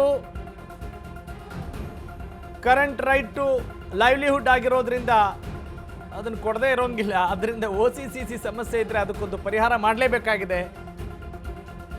ಡೀಮ್ಡ್ ಟ್ಯಾಕ್ಸ್ ಪ್ಲ್ಯಾನ್ ಮಾಡೋದು, ದಂಡ ಹಾಕೋದು, ಏನೋ ಒಂದು ಮಾಡಬೇಕು. ಈ ರೀತಿ OC CC ಸ್ಕ್ಯಾಮ್ ಮಾಡಿಕೊಂಡು ಶ್ರೀಸಾಮಾನ್ಯರಿಗೆ ತೊಂದರೆ ಕೊಡ್ತಾ ಇದ್ದಾರೆ. ಅದು ಬೇಡ ಅಂತ ಹೇಳ್ತಾ ಇರೋದು. ಫಾಸ್ಟ್ ವಿಂಡೋ ಮೂಲಕ ಸಿದ್ದರಾಮಯ್ಯ ಸರ್ಕಾರ ಜನಸ್ನೇಹಿ ಆಗಲಿ ಅನ್ನೋದು ನಮ್ಮ ಕಳಕಳಿ ಮತ್ತು ಆಶಯ ಮತ್ತು ಡಿಮ್ಯಾಂಡ್. ಜನಸ್ನೇಹಿ ಸರ್ಕಾರ, ಜನಸ್ನೇಹಿ ಪೊಲೀಸ್ ಸ್ಟೇಷನ್ ಇವೆಲ್ಲ ಬರೀ ಹೆಸರಿಗೆ ಮಾತ್ರ ಆಗಿದ್ದಾವೆ. ಆದರೆ ನಿಜಕ್ಕೂ ಎಲ್ಲ ಧನಸ್ನೇಹಿ ಆಗ್ಬಿಟ್ಟಿದ್ದಾವಲ್ಲ ಅನ್ನೋದು ದೊಡ್ಡ ಪ್ರಶ್ನೆ ಆಗಿದೆ. ಎಸ್, ಈಗ KRSನ ರಾಜ್ಯ ಕಾರ್ಯಾಧ್ಯಕ್ಷರು ರಘು ಜಾಣಗೆರೆ ಅವರನ್ನು ಮಾತನಾಡಿಸೋಣ. ಯಾಕಂತ ಹೇಳಿದ್ರೆ ಕರಪ್ಷನ್ ಅಂತ ಬಂದಾಗ ಬಹಳ ದೊಡ್ಡ ಮಟ್ಟದಲ್ಲಿ ದನಿ ಎತ್ತಿ ಆ ಸುಲಿಗೆಕೋರರನ್ನು ಸದೆಬಡಿಯುವ ನಿಟ್ಟಿನಲ್ಲಿ ಪ್ರಾಮಾಣಿಕ ಪ್ರಯತ್ನವನ್ನು ಮಾಡ್ತಾ ಇದ್ದಾರೆ. ಹಾಗಾಗಿ ಅವರಿಗೆ ಅಭಿನಂದನೆಗಳನ್ನು ಸಲ್ಲಿಸ್ತಾ thank you sir. I will invite you for the debate. Yes sir, ಬಹುಶಃ ನನಗೆ ಅನಿಸೋದು ಇವರು ಏನು ಫ್ರೀ ಕರೆಂಟ್ ಅಂತ ಜನರಿಗೆ ಕೊಡ್ತೀವಿ ಅಂತ ಹೇಳಿ ಫ್ರೀಬೀಸ್ ಘೋಷಣೆ ಮಾಡಿದಾಗ ಏನು ಒಂಥರ ಎಕ್ಸೈಟ್ಮೆಂಟ್ ಆಗಿ ಇತ್ತಲ್ಲ ಅದು ಅನೌನ್ಸ್ಮೆಂಟು, ಬಹುಶಃ ಅದಾದ ನಂತರ ಈಗ ಜನರಿಗೆ ಅದು ಅದು ಅದು ಪಡ್ಕೊಂಡಂಥ ಪ್ರಚಾರ ಏನಿತ್ತು, ಅದಾದ ನಂತರ ಈಗ ಏನು ಶಾಕ್ ಬಂದಿದೆಯಲ್ಲ, ಇದು ಜನರಿಗೆ ಆಗ್ತಾರಂಥ ಶಾಕು, ಬಹುಶಃ ಇದು ನಿಜಕ್ಕೂ ಜನರು ಸರ್ಕಾರದ ಮಟ್ಟಿಗೆ ಇದೊಂದು ತೊಂದರೆ ಅನ್ನೋ ರೀತಿಯಲ್ಲಿ ಜನ ಬಿಂಬಿಸ್ತಕ್ಕಂಥ ಕೆಲಸ ಆಗಲಿ ಅಥವಾ ಈ ಥರದ್ದು ಒಂದು ದೊಡ್ಡ ಮಟ್ಟದ ತೊಂದರೆಗೆ ಜನರು ಸಿಲುಕಿದ್ದಾರೆ ಅಂತಕ್ಕಂಥ ವಿಚಾರ ಆಗಲಿ ಜನರಿಗೆ ಸರ್ಕಾರಕ್ಕೆ ಮಂದಟ್ಟು ಮಾಡೋಂಥದ್ದಾಗಲಿ ಸರ್ಕಾರಕ್ಕೆ ಅದರಿಂದ ಒಂದು ಕೆಟ್ಟ ಹೆಸರು ಬರೋ ರೀತಿಯಲ್ಲಿ ಒಂದಷ್ಟು ಹೋರಾಟಗಳು ಅಥವಾ ತೊಂದರೆಗಳು ಇದಾಗ್ತಾ ಇರೋದನ್ನ ನಾವು ಕಾಣ್ತಾ ಇಲ್ಲ. ನನಗನ್ಸೋದು ಬಹುಶಃ ಇವರು ಈ ಬೇರೆ ಬೇರೆ ಇದೆಲ್ಲ ಒಂಥರ ಯೋಜನೆಗಳನ್ನ ಘೋಷಣೆ ಮಾಡಿಬಿಡೋದು, ಆ ಯೋಜನೆಗಳಿಂದ ಜನರಿಗೆ ಯಾವ ರೀತಿಯಾಗಿ ಅದರಿಂದ ಸಮಸ್ಯೆಗಳಾಗ್ತವೆ ಮತ್ತು ಅದನ್ನು ಇಂಪ್ಲಿಮೆಂಟ್ ಮಾಡಬೇಕಾದ್ರೆ ಏನೆಲ್ಲ ಅನಾಹುತಗಳು ಘಟಿಸ್ತವೆ ಮತ್ತು ಅದರಿಂದ ಈಗ ಇವ್ರು ಹೇಳ್ತಾ ಇರೋದು ಇದೊಂದು ಸದುದ್ದೇಶದಿಂದ ಮಾಡ್ತಾ ಇದ್ವಿ, ಒಳ್ಳೆ ಉದ್ದೇಶದಿಂದ ಮಾಡ್ತಾ ಇದ್ವಿ. ಮುಂದಿನ ದಿನಗಳಲ್ಲಿ ಒಂದು ಒಳ್ಳೆ ನಗರ ವಾಸಲು ಯೋಗ್ಯ ಆಗಿರುವಂಥ ಒಂದು ಸ್ಥಳಗಳನ್ನ ನಾವು ಸೃಷ್ಟಿ ಮಾಡಬೇಕು, ಅಲ್ಲಿ ಜನರೆಲ್ಲ ಒಂಥರ ಯಾವುದೇ ತೊಂದರೆ ಇಲ್ಲದಂಗೆ ಬದುಕಬೇಕು ಅಂತಂದರೆ ಇದು ಅನಿವಾರ್ಯ, ಹಾಗಾಗಿ ಇದನ್ನು ಮಾಡಲೇಬೇಕು ಅನ್ನುವಂಥ ಉದ್ದೇಶ ಅವ್ರು ಇಟ್ಕೊಂಡಿದ್ದಾರೆ.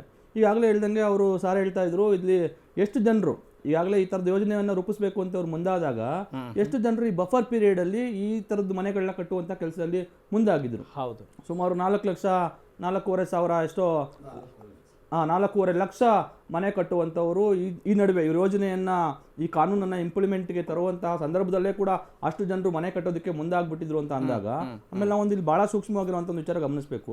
ನಮಗೆ ಬೆಂಗಳೂರಿಗೆ ಬಂದಿರೋವಂಥವ್ರಿಗೆ ಮನೆ ಅನ್ನೋದು ಒಂದು ಭಾವನಾತ್ಮಕವಾದಂಥ ವಿಚಾರ, ಜನರ ಅಚೀವ್ಮೆಂಟು. ಏನೂ ಇಲ್ಲದೆ ಇರುವಂಥವ್ರು ನಮ್ಗೆ ಗೊತ್ತಿದೆ, ಭಾರತ ದೇಶ ಒಂದು ಬಡ ದೇಶ, ಇಲ್ಲಿರುವಂಥ ಜನರೆಲ್ಲ ಒಂದು ಮನೆ ಕಟ್ಕೊಳ್ಳೋದು ಅಥವಾ ಹೊಟ್ಟೆ ತುಂಬ ಊಟ ಮಾಡೋದು ಇದೇನೇ ಒಂದು ದೊಡ್ಡ ವಿಚಾರಗಳಾಗಿರ್ತಕ್ಕಂಥ ಸಂದರ್ಭದಲ್ಲಿ ತಮ್ಮೆಲ್ಲ ದುಡಿಮೆ, ನಾನು ಎಷ್ಟೋ ದಿನ ನೋಡಿದ್ದೀನಿ ಮನೆ ಕಟ್ಟೋದಕ್ಕೆ ಜನರಿಗೆ ಲೋನ್ ಸಿಗಲ್ಲ, ಯಾಕೆಂದ್ರೆ ಅವ್ರು ಐಟಿ ಗಿಟಿ ಇನ್ನೊಂದು ಮತ್ತೊಂದು ಮಾಡ್ಕೊಂಡೇ ಇರಲ್ಲ. ಅಂತ ಜನರು ಬೇರೆ ಬೇರೆ ಮೂಲದ ಮುಖಾಂತರ ಪರ್ಸನಲ್ ಲೋನ್ಗಳು ತಗೊಂಡು ಕೂಡ ಮನೆ ಕಟ್ಟಿರುವಂಥ ಪ್ರಕರಣಗಳನ್ನ ನಾವು ನೋಡಿದ್ವಿ. ಇಂಥ ಸಂದರ್ಭದಲ್ಲಿ ನೀವು ಒಳ್ಳೆ ಸ್ಕೀಮನ್ನ ಸರ್ಕಾರ ಮಾಡ್ತೀರಾ ಮಾಡಿ, ಆದರೆ ನೀವು ಮಾಡಬೇಕಾದ್ರೆ ಇದರಿಂದ ಏನೆಲ್ಲ ಸಮಸ್ಯೆಗಳು ಉದ್ಭವಿಸ್ತವೆ ಅಂತಕ್ಕಂಥ ವಿಚಾರವಾಗಿ ನೀವು ಜನರೊಟ್ಟಿಗೆ ಆಗಲಿ ಅಥವಾ ಅದಕ್ಕೆ ಸಂಬಂಧಪಟ್ಟಂತಹ ಜ್ಞಾನ ತಿಳುವಳಿಕೆ ಇರುವಂಥ ಜನರೊಟ್ಟಿಗೆ ಆಗಲಿ ನೀವು ಚರ್ಚೆ ಮಾಡಬೇಕಲ್ವಾ. ಅದಾದ ನಂತರನೂ ಈಗ ಜನ ಹೇಳ್ತಾ ಇದ್ದಾರೆ, ಇಷ್ಟೆಲ್ಲ ಎಕ್ಸ್ಪರ್ಟ್ಸ್ ಇವತ್ತು ಹೇಳ್ತಾ ಇದ್ದಾರೆ, ಮಾತಾಡ್ತಾ ಇದ್ದಾರೆ, ಅವರಂತೂ ಭಾಳ ದೊಡ್ಡ ಮಟ್ಟದ ಹೋರಾಟವನ್ನೇ ಫ್ರೀಡಮ್ ಪಾರ್ಕಲ್ಲಿ ಮಾಡಿ ತಿಳಿಸ್ತಾ ಇದ್ರು. ಆದರೂ ನಿಮ್ಗೆ ಇದು ಅರ್ಥ ಆಗ್ತಾ ಇಲ್ವಲ್ಲ ಯಾಕೆ? ಮತ್ತು ನೀವು ಇದು ನಿಜಕ್ಕೂ ಹೌದು ಜನರಿಗೆ ಸಮಸ್ಯೆ ಆಗ್ತಾ ಇದೆ, ಜನ ನಮಗೆ ನಾಳೆ ಅಟ್ಟಾಡ್ಸ್ಕೊಂಡು ಹೊಡಿತಾರೆ ಅಥವಾ ನಮಗೆ ನಾಳೆ ನಮ್ಗೆ ಅಧಿಕಾರದಲ್ಲಿ ಸಾತ್ವಿಕ ಭಯನೇ ಬಿಡದೆ ಹೋಗ್ಬೋದಲ್ಲ ನಮಗೆ ಅನ್ನುವಂಥ ಭಯನೂ ಇವರಲ್ಲಿ ಕಾಣ್ತಾ ಇಲ್ವಲ್ಲ. ಇವೆಲ್ಲವನ್ನು ನೋಡ್ತಾ ಇದ್ರೆ ನಿಜಕ್ಕೂ ನನ್ಗನ್ಸುತ್ತೀಗೇನೆ ಎಲ್ಲ ಬಂದಿದೆಯಲ್ಲ, ಇವ್ರು ಹಿಂಗೆ ನಾವೊಂದು ಕಾನೂನು ಬರುತ್ತೆ, ಕಾನೂನನ್ನ ಬ್ಲೈಂಡ್ ಆಗಿ ನಾವು ಇಂಪ್ಲಿಮೆಂಟ್ ಮಾಡೋದಕ್ಕೆ ಮುಂದಾಗ್ಬಿಡ್ತೀವಿ ಅಂತ ಅಂದ್ರೆ ಗೌರ್ಮೆಂಟ್ ನಡೆಸ್ಬೋದು. ಬಹುಶಃ ಮನುಷ್ಯರಿಗೆ ವಿವೇಚನೆ ಇರಬೇಕಲ್ವಾ, ಒಂದು ವಿವೇಚನೆ ಇರಬೇಕು, ತಿಳುವಳಿಕೆ ಇರಬೇಕು. ನಾನು ಒಬ್ಬ ಮನುಷ್ಯ, ನಾನು ಒಬ್ಬ ಇಲ್ಲಿ ಬದುಕ್ತಾ ಇದ್ದೀನಿ, ನನಗೆ ಏನೆಲ್ಲ ಒಂದು ಕಾಮನ್ ಸೆನ್ಸ್ ಇರಬೇಕಲ್ವಾ. ಆ ಕಾಮನ್ ಸೆನ್ಸೇ ಕಾಣ್ತಾ ಇಲ್ಲ ಇವರಲ್ಲಿ. ಸೊ ಇದು ಒಂದು ರೀತಿಯಲ್ಲಿ ಜನರ ಬಗ್ಗೆ ಇವ್ರಿಗೆ ಒಂದು ಭಯ ಹೋಗ್ಬಿಟ್ಟಿದೆ. ಅವ್ರು ಹೇಳ್ದಂಗೆ ದುಡ್ಡಿರೋರಿಗೆ ಹೇಗೋ ನಡೀತದೆ. ಎಷ್ಟೋ ಅಪಾರ್ಟ್ಮೆಂಟ್ಗಳೀಗ ಈಗಲೂ ಕೂಡ ಸಾಮಾನ್ಯ ಜನರು ಯಾವುದೇ ಕಾನೂನು ಬಂದಾಗ್ಲೂ ನಿಜಕ್ಕೂ ಸಫರರ್ಸ್ ಯಾರು ಅಂತಂದ್ರೆ ಸಾಮಾನ್ಯ ಜನರು. ಅವ್ರಿಗೆ ಬೇರೆ ಅನ್ಯ ಮಾರ್ಗಗಳೇ ಗೊತ್ತಿರಲ್ಲ. ಸರ್ಕಾರ ಟಿವಿಲಿ ಏನು ಬರ್ತಾ ಇದೆ, ಈ ಕಾನೂನು ಬಗ್ಗೆ ಏನಾಗ್ತಾ ಇದೆ, ಈ ವಿಚಾರದ ಬಗ್ಗೆ ಏನು ನಡೀತಾ ಇದೆ, ಸರ್ಕಾರ ಏನು ನಿಲುವಲ್ಲಿದೆ ಇನ್ನೂ ಅಂತ ಒಂದು ಏನಂತಾರೆ ಒಂದು ರೈಟ್ ವೇ ಇರುತ್ತಲ್ಲ, ಆ ರೈಟ್ ಪಾತಲ್ಲೇ ಜನ ಕಾನೂನು ಮಾರ್ಗವಾಗಿ ಏನು ನಡೀತಾ ಇದೆ ಅನ್ನೋದ್ರ ಬಗ್ಗೆನೇ ಜನ ನೋಡ್ತಾ ಇರ್ತಾರೆ ಹೊರತು ಸಾಮಾನ್ಯ ಜನರಿಗೆ ಈ ಅಡ್ಡದಾರಿಗಳು ಇವೆಲ್ಲ ಗೊತ್ತಾಗ್ತಲ್ಲ. ನೀವು ಹೇಳ್ತಾ ಇದ್ರಲ್ಲ ಇವಾಗ ಏನೆಲ್ಲ ನಡೀತಾ ಇದೆ, ಹಿಂಬದಿನಲ್ಲಿ ಎಷ್ಟೆಲ್ಲ ಭ್ರಷ್ಟಾಚಾರ ನಡೀತಾ ಇದೆ, ಮತ್ತು ಇಲಾಖೆಗಳಿಗೆ ಒಂದು ರೀತಿಯಲ್ಲಿ ಈಗ ಹಬ್ಬದ ಸಮಯ ಅಂತ. ಸೊ ಈ ಹಬ್ಬ ಏನ್ ನಡೀತಾ ಇದೆ, ಜಾತ್ರೆ ಏನ್ ನಡೀತಾ ಸಾಮಾನ್ಯ ಜನರು ಗೊತ್ತಾಗ್ತಾ ಇಲ್ಲ. ಆದ್ರೆ ಇದನ್ನು ಕೂಡ ದುರುಪಯೋಗ ಪಡಿಸ್ಕೊಂಡು ಒಂದಷ್ಟು ಜನರು ನಿಜವಾಗ್ಲೂ ಏನೇನು ತೊಂದರೆ ಆಗ್ತಾ ಇಲ್ಲ ಅವ್ರಿಗೆ, ನಿಜಕ್ಕೂ ಇಲ್ಲಿ ಸಫರರ್ಸ್ ಆಗ್ತಾ ಇರೋದು ಸಾಮಾನ್ಯ ಜನರು. ಹಾಗಾಗಿ ಸಂಬಂಧಪಟ್ಟಂತ ಮಿನಿಸ್ಟರ್ ಆಗಿರ್ಬೋದು, ಇನ್ನೊಂದಾಗ್ಬೋದು, ಇದ್ರ ಬಗ್ಗೆ ತುರ್ತಾಗಿ ಗಮನ ಹರಿಸ್ತಕ್ಕಂಥ ಹೇಳಿದ ತಕ್ಷಣ ಅದು ಎಷ್ಟರ ಮಟ್ಟಿಗೆ ಅವ್ರಿಗೆ ರೀಚ್ ಆಗತ್ತೆ ಅನ್ನೋದೊಂದು ಪ್ರಶ್ನೆ. ಈಗ ನಾವು ಹೇಳ್ತೀವಿ ಅವ್ರಿಗೆ ಕಳಕಳಿ ಇರಬೇಕು ಅಂತ ಕೇಳ್ತೀವಿ, ಇದಕ್ಕೆ ಈ ಕಳತನ ಮಾಡಬಾರ್ದು ಅಂತ ಹೇಳ್ತೀವಿ, ಅದಕ್ಕೆ ಪೊಲೀಸರನ್ನ ನಿಯೋಜನೆ ಮಾಡ್ತೀವಿ, ಹೌದಾ? ಈಗ ಬೇಲಿನೇ ಎದ್ದು ಹೊಲ ಮೇಯ್ತಾ ಇರುವಾಗ ಹಿಂಗೆ ಇದಕ್ಕೆ ಕಡಿವಾಣ ಹಾಕೋದು ಹೇಗೆ? ಆ ಒಂದು ಪ್ರಶ್ನೆಗೆ ನಾವು ಉತ್ತರ ಹುಡುಕೋ ನಿಟ್ಟಿನಲ್ಲಿ ನಾವು ಚರ್ಚೆನ ಮುಂದುವರಿಸೋಣ. ಆ ಕಾಂಟೆಕ್ಸ್ಟಲ್ಲಿ ನಾನು ಪ್ರಭಾಕರ್ ಸರಿ ಕೇಳ್ತೀನಿ. ಸಮಸ್ಯೆ ಈ ಓಸಿ ಬಗ್ಗೆ ಒಂದೇ ಒಂದು ಹೇಳ್ತೀನಿ. ಸರ್ಕಾರ ಇವತ್ತೇನು KRC ಚೇರ್ಮನ್ ರವಿಕುಮಾರ್ ಅವರು ಇದ್ದಾರೆ, ಅವರು ಇದೇ 13ರಿಂದ ಅವರು ಇಂಧನ ಇಲಾಖೆ ಕಾರ್ಯದರ್ಶಿಯಾಗಿದ್ದರು. ಇವತ್ತಿನ ಮುಖ್ಯಮಂತ್ರಿಗಳು ಅವತ್ತು ಎನರ್ಜಿ ಮಿನಿಸ್ಟರ್ ಆಗಿದ್ದರು. ಅವತ್ತೂ 5 ವರ್ಷ ಓಸಿಯನ್ನು ಜಾರಿ ಮಾಡಿದ್ರು ಇವರು. ಓಕೆ ಕರ್ನಾಟಕ ಸರ್ಕಾರ ಓಸಿ ಜಾರಿ ಮಾಡಿ 4 ವರ್ಷ ವಿದ್ಯುತ್ ಸಂಪರ್ಕವನ್ನೇ ಅವತ್ತು ವಿದ್ಯುತ್ ಸಂಪರ್ಕ ಕೊಟ್ಟಿರಲಿಲ್ಲ ಈ ಸರ್ಕಾರ. ಆ ಓಸಿನ ವಿತ್ಡ್ರಾ ಮಾಡಿದ್ದು ಬೊಮ್ಮಾಯಿಯವರಿದ್ದಾಗ 2022 ಅಲ್ಲಿ ವಿತ್ಡ್ರಾ ಮಾಡಿದ್ರು ಅದನ್ನು. ಎಗೇನ್ ನೋಡಿ ನಮ್ಮ ಕರ್ನಾಟಕದ ಗ್ರಹಚಾರ ಹೆಂಗಿದೆ ಅಂದರೆ ಅವತ್ತಿನ ಇಂಧನ ಸೆಕ್ರೆಟರಿ ಇದ್ದಂಥವ್ರು ಇವತ್ತು KRC ಚೇರ್ಮನ್. ಓಕೆ ಓಕೆ ಅವ್ರಿಗೆ ಗೊತ್ತಿದೆ OC. Sir I got it ಅಂದರೆ ಅರ್ಥ ಆಯಿತು ನನಗೆ ನಿಮ್ಮ ಮಾತಿನ ಸಾರಾಂಶ. ಸರ್, ಈಗ ಎಷ್ಟು ಸಪ್ಲೈ ಕಂಪನಿಗಳು ನಷ್ಟದಲ್ಲಿದ್ದಾವೆ ಮತ್ತು ಇದು ಕರ್ನಾಟಕದಲ್ಲಿ ಮಾತ್ರ ಈ ಪೆಡಂಭೂತ ಯಾಕೆ ಅನ್ನೋ ಒಂದು ಪ್ರಶ್ನೆ ಇದೆ. 5 ಸಪ್ಲೈ ಕಂಪ್ನಿಗಳು ಹಾಂ 47,993 ಕೋಟಿ ನಷ್ಟದಲ್ಲಿದ್ದಾವೆ. Oh come again sir. 47,993 ಕೋಟಿ ನಷ್ಟದಲ್ಲಿದ್ದಾವೆ ರೂಪಾಯಿ. ಇದು ಏನು ರಾವಣಾಸುರನ ಹೊಟ್ಟೆಗೆ 3 ಕಾಸು ಮಜ್ಜಿಗೆ ಸುರಿದಂಗೆ ಆಗೋಲ್ಲ. ಇದಕ್ಕೆ ಬೇಕಾಗಿರ್ತಕ್ಕಂಥದ್ದು ಹಾಂ ಒಂದು ಸಲಹೆನ ಗುರುಚರನ್ ಕಮಿಟಿ ಕೊಡ್ತು. ನೀವು 5 ಪ್ರತ್ಯೇಕವಾದಂಥ ಇದನ್ನು ಮಾಡಿ ಸಪ್ಲೈ ಕಂಪ್ನೀಸ್ ಮಾಡಿ, ಆ ಸಪ್ಲೈ ಕಂಪ್ನೀಸ್ಗಳು ಪ್ರತ್ಯೇಕವಾಗಿ ನಿರ್ವಹಣಾ ಶುಲ್ಕ ಅದು ಇದನ್ನು ಮಾಡೋದ್ರಿಂದ ವಿದ್ಯುತ್ ಬೆಲೆನೂ ಜಾಸ್ತಿ ಆಗ್ತಾಯಿದೆ, ಜನ ಸ್ನೇಹಿಯಾಗಿ ಕೆಲಸಗಳು ನಡೀತಾ ಇಲ್ಲ. ಅದನ್ನು ಒಂದು ಹೋಲ್ಡಿಂಗ್ ಕಂಪನಿ ಮಾಡಿ ಇನ್ನು ಮಿಕ್ಕಿದ 5 ಕಂಪ್ನಿಗಳನ್ನ ಅದರ ಅಡಿ ತೊಗೊಂಬನ್ನಿ. ಆಗ ಪವರ್ ಪರ್ಚೇಸ್ ಆಗಲಿ, ಲಾಸ್ ಇರಲಿ, ಪ್ರಾಫಿಟ್ ಇರಲಿ, ಎಲ್ಲ 5 ಸುಮಾರು ಆಗುತ್ತೆ. ಆದ್ದರಿಂದ ಇಡೀ ಕರ್ನಾಟಕದಲ್ಲಿ ಒಂದು ಏಕರೂಪದ ವ್ಯವಸ್ಥೆ ಬರುತ್ತೆ ಅಂತ ಒಂದು ಸಜೆಸ್ಟ್ ಮಾಡಿದ್ರು. ಆಮೇಲೆ ಏನು ಹೇಳಿದ್ರು, ಹೆಚ್ಚು ಬೆಲೆ ಕೊಟ್ಟು ಸೋಲಾರ್ನ ತಗೊಂಡಿದ್ದನ್ನೆಲ್ಲ ರೀನೆಗೋಷಿಯೇಟ್ ಮಾಡಿ, ಯಾವುದು 9 ಚಿಲ್ಲರೆ ರೂಪಾಯಿ ಕೊಟ್ಟು ನೀವು ಪವರ್ ಪರ್ಚೇಸ್ ಅಗ್ರಿಮೆಂಟ್ ಮಾಡ್ಕೊಂಡಿದ್ದೀರಾ, ರೀನೆಗೋಷಿಯೇಟ್ ಮಾಡಿ ಪವರ್ ಪರ್ಚೇಸ್ ಕಾಸ್ಟ್ ಕಮ್ಮಿ ಆದಾಗ ಸರ್ಕಾರಕ್ಕೆ ಹೊರೆ ಕಮ್ಮಿ ಆಗುತ್ತೆ. ಯಾಕೆ ಅಂತಂದರೆ 37% ಎನರ್ಜಿ ಅಗ್ರಿಕಲ್ಚರಲ್ ಪಂಪ್ ಸೆಟ್ಸ್ಗೆ ಹೋಗುತ್ತೆ. ಅದಕ್ಕೆ ಕೊಡ್ತಕ್ಕಂಥದ್ದು 19,000 ಕೋಟಿ. ಆಮೇಲೆ ಇದು ಯಾರು ಗೃಹಲಕ್ಷ್ಮಿನ ಗೃಹ ಜೊತೆ 10,100 ಕೋಟಿ, 2 ಸೇರಿದ್ರೆ ಆಲ್ಮೋಸ್ಟ್ 30,000 ಕೋಟಿ. ಇದು ಭಾರ ಇದೆ ಸರ್ಕಾರದ ಮೇಲೆ. ಆಮೇಲೆ ಗ್ರಾಹಕನ ಮೇಲೇನು ಕ್ರಾಸ್ ಸಬ್ಸಿಡಿ ಸರ್ಚಾರ್ಜ್ ಅಂತ ಹಾಕ್ತಾರೆ. ಅಂದರೆ ಸರ್, ನಾವಿಲ್ಲಿ ಸರ್ಕಾರಕ್ಕೆ ಏನು ಸಂಕಷ್ಟ ಆಗ್ತಾ ಇದೆ ಅಥವಾ what is the challenge it is facing ಅನ್ನೋದ್ರ ಬಗ್ಗೆ ನಾವು ಚರ್ಚೆ ಮಾಡಬೇಕಾಗಿದೆ. ಮಾಡ್ತೀನಿ ನಿಮ್ಮ ಜೊತೆಗೆ. ಅದಕ್ಕಿಂತ ಮುಂಚಿತವಾಗಿ ಗುತ್ತಿಗೆದಾರರು ಕಾಂಟ್ರಾಕ್ಟರ್ ಮಧುಸೂದನ್ ಅವರು ನಮ್ಮ ಜೊತೆ ದೂರವಾಣಿ ಸಂಪರ್ಕದಲ್ಲಿದ್ದಾರೆ. ಮಧುಸೂದನ್ ಅವರೇ ನಮಸ್ಕಾರ. ರಾಘವ ಸೂರ್ಯ ಮಾತಾಡ್ತಾ ಇದ್ದೀನಿ ಅಶ್ವವೇಗ ನ್ಯೂಸ್ನಿಂದ. ಸರ್, ಈಗ OC ವಿಚಾರದಾಗ ಹೇಳ್ಬೇಕಂದ್ರೆ ನಾನ್ ಹೇಳೋದು ಇಷ್ಟೇ ಸರ್. ಈಗ ಸಾಕಷ್ಟು ಸಾವಿರಾರು ಬಿಲ್ಡಿಂಗ್ ಬೆಂಗಳೂರಲ್ಲಾಗ್ಬೋದು, ಕರ್ನಾಟಕದಲ್ಲಾಗ್ಬೋದು, ಸಾಕಷ್ಟು ಬಿಲ್ಡಿಂಗ್ ಈಗ ಆಲ್ರೆಡಿ ಕಟ್ಬಿಟ್ಟಿದ್ದಾರೆ. ಮೊದಲನೇದು. ಅಂಡ್ ನನ್ನ ವಿಚಾರ ಇರೋದು, ಬೆಸ್ಕಾಂ ಇಂದ ಪವರ್ ಸ್ಯಾಂಕ್ಷನ್ ಆಗಿ ದುಡ್ಡು ಕಟ್ಟಿಸ್ಕೊಂಡು they have given the commitment that will give the supply ಅಂತ ಹೇಳಿದ್ದಾರೆ. ಒಂದು. ಎರಡನೇದು, ಈಗ BBMP ಆಗ್ಬೋದು, ಬೇರೆ ಇಲಾಖೆಗಳಾಗ್ಬೋದು, ಕಟ್ಟೋವಾಗ ಸುಮ್ನಿದ್ಬಿಟ್ಟು ಜನ ಕಟ್ಟಿದ್ಮೇಲೆ ಪವರ್ ಸ್ಯಾಂಕ್ಷನ್ಗೂ ಅವಕಾಶ ಕೊಟ್ಬಿಟ್ಟು ದುಡ್ಡು ಕಟ್ಟಿಸ್ಕೊಂಡು ಕಮಿಟ್ಮೆಂಟ್ ಆಗಿ ಈಗ ಜನಕ್ಕೆ ನೀವು ವ್ಯವಸ್ಥಿತ ಪವರ್ ಕೊಡ್ತೀವಿ ಅನ್ನೋದು ಯಾಕೆ? ಒಂದು ಡೆಡ್ ಲೈನ್ ಫಿಕ್ಸ್ ಮಾಡ್ಬಿಟ್ಟು ಈ ಡೇಟ್ ಒಳಗಡೆ ನೀವು ಸಪ್ಲೈ ಏನಿದೆ ನಾವು ಕೊಟ್ಬಿಡ್ತೀವಿ, ಇದ್ರ ಮುಂದಿನ ದಿನಗಳಲ್ಲಿ ಪ್ಲಾನ್ ಸ್ಯಾಂಕ್ಷನ್ ಯಾವ್ದಾಗುತ್ತೆ ಅದಕ್ಕೆ ಈ ರೂಲ್ ಅಪ್ಲೈ ಆಗುತ್ತೆ ಅಂತ ಹೇಳಿದ್ರೆ ಪಾಪ ಎಲ್ಲಾರು ಜನ ಅದಕ್ಕೆ ಡೆಫಿನೆಟ್ಲಿ ಅವರು they will abide by it. But ನೀವು ಎಲ್ಲಾ ರೀತಿ ಬಿಟ್ಬಿಟ್ಟು ಏಕಾಏಕಿ ನೀವು ಹೇರ್ಬಿಟ್ಟು ಜನಗಳಿಗೆ ಇಷ್ಟು ತೊಂದರೆ ಕೊಟ್ರೆ, ನಾವು ನೋಡ್ದಂಗೆ ಸಾಕಷ್ಟು ಡೆವಲಪರ್ಗಳು, ವಿದ್ಯುತ್ ಗುತ್ತಿಗೆದಾರರು ಇವತ್ತು ವಿಷ ಕುಡಿಯೋ ಪರಿಸ್ಥಿತಿಲಿದ್ದಾರೆ. ಯಾಕಂದ್ರೆ ಬಿಲ್ಡಿಂಗ್ ಕೆಲಸಗಳೆಲ್ಲ ಮುಗ್ದಿದ್ದೀವಿ. Unless and until power supply ಅವ್ರು ಕೊಡ್ಲಿಲ್ಲ ಅಂದ್ರೆ ಎಲ್ಲಾ ಕಾಂಟ್ರಾಕ್ಟರ್ದು ಇದೇ ಗೋಲ್ ಅಲ್ವಾ? ಎಲ್ಲ 100% ಸರ್, ಎಲ್ಲಾ ಕಾಂಟ್ರಾಕ್ಟರ್ದು ಇದೇ ಗೋಳು ಸರ್. ಅನ್ಲೆಸ್ ಅಂಡ್ ಅಂಟಿಲ್ ನೀವು ಪವರ್ ಸಪ್ಲೈ ಅವ್ರ ಮನೆಗೆ ಕೊಡದಿದ್ರೆ ಅವರು ನಮ್ಗೆ ಯಾವ್ದೇ ತರದ ದುಡ್ಡು ಸೆಟಲ್ಮೆಂಟ್ ಮಾಡೋದಿಲ್ಲ. Because if it doesn't have the power, how will settle our bills ಅಂತ. ಅಲ್ಲ ಸರ್, ಈಗ ಹೆಂಗೆ ಹೋರಾಟ ಮಾಡ್ತಾ ಇಲ್ವಾ ನೀವೆಲ್ಲ ಒಗ್ಗಟ್ಟಾಗಿ? ಸರ್ಕಾರದ ಗಮನಕ್ಕೆ ತರೋಕೆ ಯಾಕೆ ವಿಫಲ ಆಗ್ತಾ ಇದ್ದೀರಿ ಅಂತ ಅನಿಸ್ತಾ ಇದೆ ಸರ್?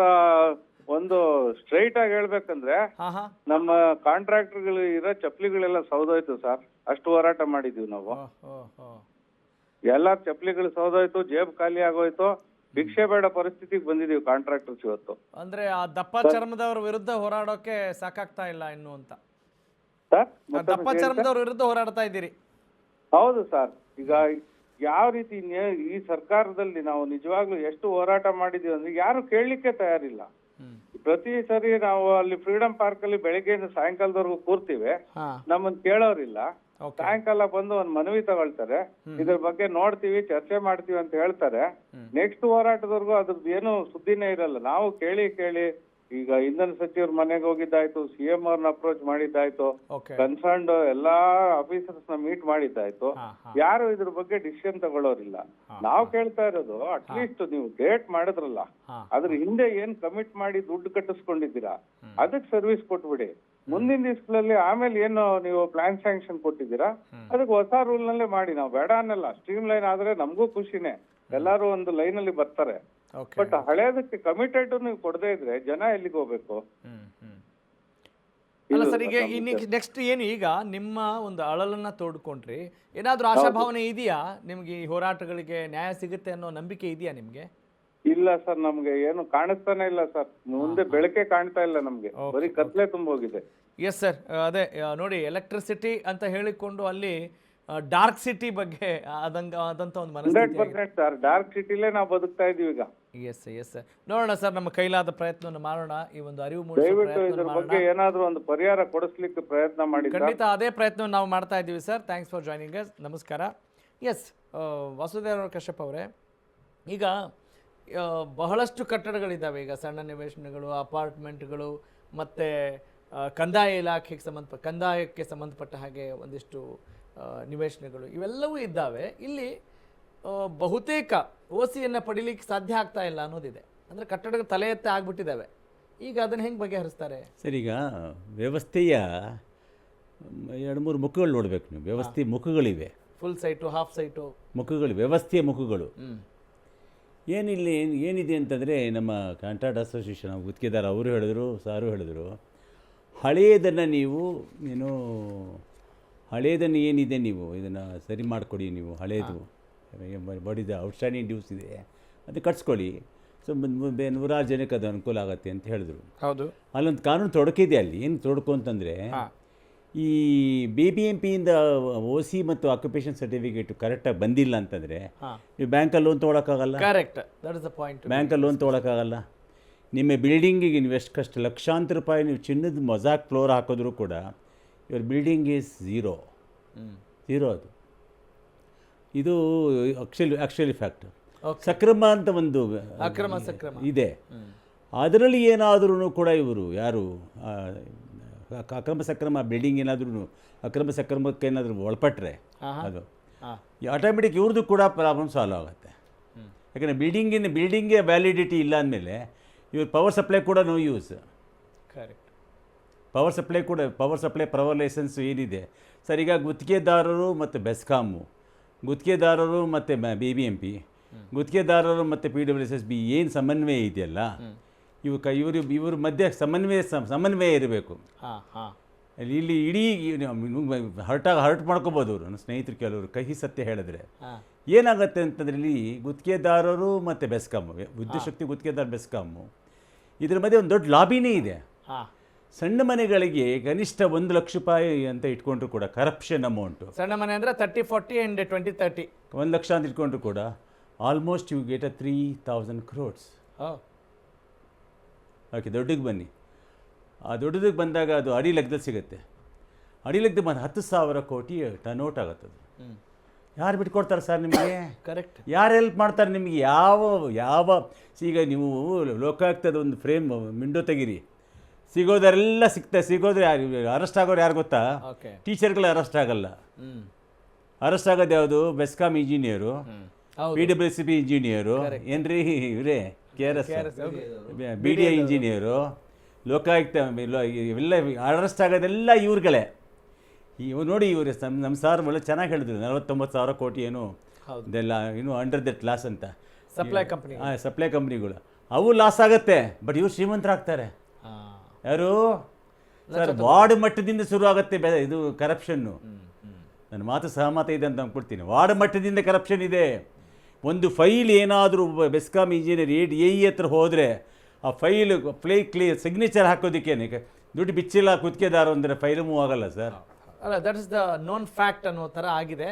ಆದರೆ ಇದನ್ನೇ ನಾವು ಸರ್ ಇಲ್ಲೊಂದು ಏನು ಹೇಳ್ತೀನಿ, ಏನು ತಪ್ಪಾಯಿತು ಅಂತಂದರೆ, ನನ್ನ ಅಕಾರ್ಡಿಂಗ್ ಟು ಮೈ ಲೀಗಲ್ ಎಕ್ಸ್ಪ್ಲನೇಷನ್ನು, ಯಾವಾಗ ಸುಪ್ರೀಂ ಕೋರ್ಟ್ ಆದೇಶ ಕೊಡ್ತು, ತದನಂತರ ಇವರು ಗಮನಕ್ಕೆ ಬಂತು, ಗುತ್ತಿಗೆದಾರ ಗಮನಕ್ಕೆ ಬಂದಾಗ ಏನು ಈ ಥರ ಸರ್ಕಾರ ಕೂಡ ಕೆಲವು ಮಸೂದೆಗಳು ಮಂಡಿಸಿದ್ರು. ಅದನ್ನು ಅಂದರೆ ಸ್ವೀಟ್ ಕೊಡ್ತೀವಿ ಅಂದರು. ಬೆಂಗಳೂರು ಮೆಟ್ರೋ ಏನೇನೋ ಬ್ರ್ಯಾಂಡ್ ಬೆಂಗಳೂರಿಗೆ ಸ್ವೀಟ್ ಕೊಡ್ತೇನೆ ಅಂತೇಳಿ ನಮ್ಮ ಘನ ಮಂತ್ರಿಗಳು ಕೂಡ ಹೇಳಿಬಿಟ್ರು, ಎಲ್ಲ ಫ್ಲ್ಯಾಟ್ಗಳಿಗೆಲ್ಲ ನಾವು ಫ್ರೀ ಕೊಡ್ತೇವೆ 30-40 ಸೈಡ್ಗೆ, ಅದು ಇಲ್ಲವೇ ಇಲ್ಲ ಅಂತಂದರು. ಆದರೆ ಅದ್ರ ಜೊತೆಗೆ ಟರ್ಮ್ ಕಂಡೀಷನ್ ಅಪ್ಲೈ ಮಾಡಿದ್ರು.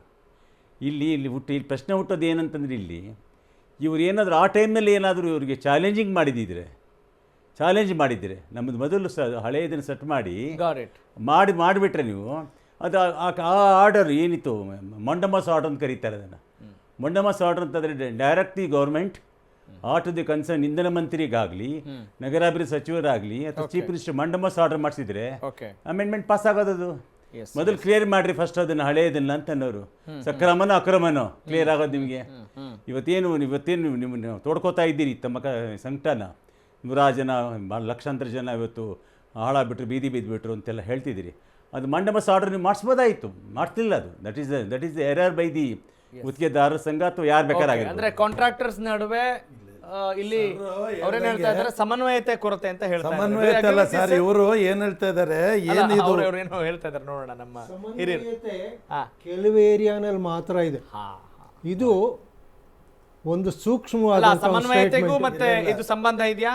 ಎಲ್ಲದರಲ್ಲೂ ಸಂಬಂಧ ಇದೆ ಸರ್. ಓಸಿದು ಟೋಟಲಿ ಇವ್ರು ಏನು ಹೇಳ್ತಾ ಇದ್ದಾರೆ, ಏನು ಸುಪ್ರೀಂ ಕೋರ್ಟ್ ಆರ್ಡರ್ ಆಯಿತು, ಏಕೆ ಅದು 14/4 ಜಾರಿ ಆಯಿತು.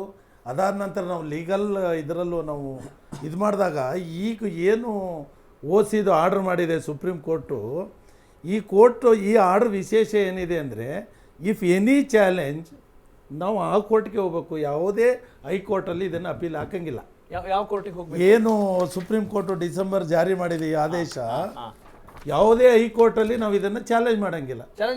ಇದು ಇಲ್ಲೇ ಹೋಗ್ಬೇಕು ಏನೇ ಇದ್ರು. ಇದರ ಸಂಬಂಧವಾಗಿ ಅಲ್ಲಲ್ಲ ಸರ್, ನಾನು ಹೇಳ್ಬಿಡ್ತೀನಿ. ಒಂದು ಡೆಲ್ಲಿಲಿ ಒಬ್ಬ ವ್ಯಕ್ತಿ ಹೋದ, ಇನ್ನೊಬ್ಬರು ಹರಿಯಾಣದಲ್ಲಿ ಒಬ್ಬರು ಇದ್ರ ಚಾಲೆಂಜ್ ಮಾಡಿ ಹೋದರು. ಅವ್ರಿಗೆ ಏನು ಆದೇಶ ಕೊಡ್ತು ಅಂದರೆ, ವಿತಿನ್ 15 ಡೇಸಲ್ಲಿ ಡೆಮಾಲಿಷ್ ಮಾಡಿ ರಿಪೋರ್ಟ್ ಕೊಡಿ ಅಂತ ಕೋರ್ಟ್ ಆರ್ಡರ್ ಮಾಡ್ತು.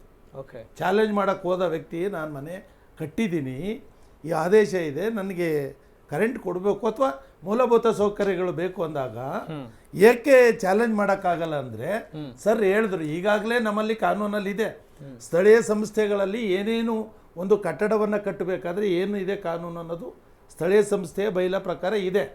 ಸೆಟ್ ಬ್ಯಾಕ್ ಬಿಡಬೇಕು, ಫ್ರಂಟು FR ಇವೆಲ್ಲನ್ನ. ಅದನ್ನು ನಾವು ಯಾರೂ ಇಲ್ಲಿಂದ ಪಾಲನೆ ಮಾಡ್ತಾ ಇಲ್ಲ. ಸೊ ನೀನು ಮಾಡಿರೋದು ಸೊ ಆ ಉದ್ದೇಶಕ್ಕೋಸ್ಕರ ಯಾರೂ ಕೋರ್ಟ್ಗೆ ಬರ್ತಾ ಇಲ್ಲ ಕನ್ಸ್ಯೂಮರ್ಸ್. ಅವ್ರು ಹೇಳಿದ್ರು ಸುಪ್ರೀಂ ಕೋರ್ಟಿನ ಚಾಲೆಂಜ್ ಮಾಡೋಂಗಿಲ್ಲ. Yes, I agree. ಏನು ಚಾಲೆಂಜ್ ಮಾಡಿ? ಸುಪ್ರೀಂ ಕೋರ್ಟ್ ಹೋಗಿ ಚಾಲೆಂಜ್ ಮಾಡೋಂಗಿಲ್ಲ. ಸರ್ಕಾರ ಹೆಂಗೆ ಮಾಡ್ತು ಚೇಂಜಸ್ಸು? ಹೌದು, ಗೌರ್ಮೆಂಟ್ ಹ್ಯಾಸ್ ಬಿನ್ ಚೇಂಜ್ಡ್. ನಿಮ್ಗೆ ರಿಯಾಯಿತಿ ಹೆಂಗೆ ಕೊಟ್ಟರು ಸರ್ಕಾರ? 30-40 ಸೈಟಿಗೆ ನಿಮಗೆ ಪ್ರಿಯಾರಿಟಿ ವೈಸ್ ಏನು ಸರ್? ಸರ್ಕಾರ ಹೆಂಗೆ ಆಯ್ತಪ್ಪ, ನಿಮ್ಮ ಪ್ರಕಾರನೇ ಬರ್ತೀನಿ, ಗುತ್ತಿಗೆದಾರ ಪ್ರಕಾರನೇ ಹೋಗೋಣ. ಕಾನೂನಾತ್ಮಕವಾಗಿ ಸುಪ್ರೀಂ ಕೋರ್ಟ್ ನೀವೇನು ಹೋಗೋಕ್ಕಾಗಲ್ಲ. That's an amended. ಅವ್ರೇನು ಹೇಳಿದ್ರು ನೋಡಿ ಸರ್, ಸುಪ್ರೀಂ ಕೋರ್ಟ್ ಆರ್ಡರ್ ಕೂಡ it's only 3 lines. One is ಯಾವ ಕಟ್ಟಡಕ್ಕೆ ಕಟ್ಟಡ ಸರಿಯಾದ ಸಮರ್ಪಕವಾಗಿಲ್ಲ, OC/CC ತೊಗೊಂಡಿಲ್ಲ, ಅವ್ರು ನೀರು ಕೊಡಬೇಡಿ, ವಿದ್ಯುತ್ ಕೊಡಬೇಡಿ, ನೀರಿನ ವ್ಯವಸ್ಥೆ ಕೊಡಬೇಡಿ, ಬೇರೆ ಬೆನಿಫಿಟ್ಸ್ ಎಲ್ಲ ಬಾಯ್ಕಟ್ ಮಾಡಿ ಅಂತ. That is very simple order. Government of Karnataka ಹೆಂಗೆ ಅಮೆಂಡ್ಮೆಂಟ್ ಮಾಡ್ತೋ, that is a case. Why the government of Karnataka has been amended 30-40 site ಇದು ಮಾಡಿ, 30-40 ಸೈಟ್ ಇದು ಮಾಡಿ ಅಂತ ಹೆಂಗ್ ಅಮೆಂಡ್ ಮಾಡ್ತೋ? ಏನ್ ಸರ್ 30-40ಗೆ ಅವ್ರು ಏಕೆ ಮಾಡಲಿಲ್ಲ ಸರ್? ಯಾವಾಗಾರ ಮಾಡ್ಲಿರಿ, ಮಾಡ್ಲಿ ಮಾಡಬಹುದು. ಜಾರಿ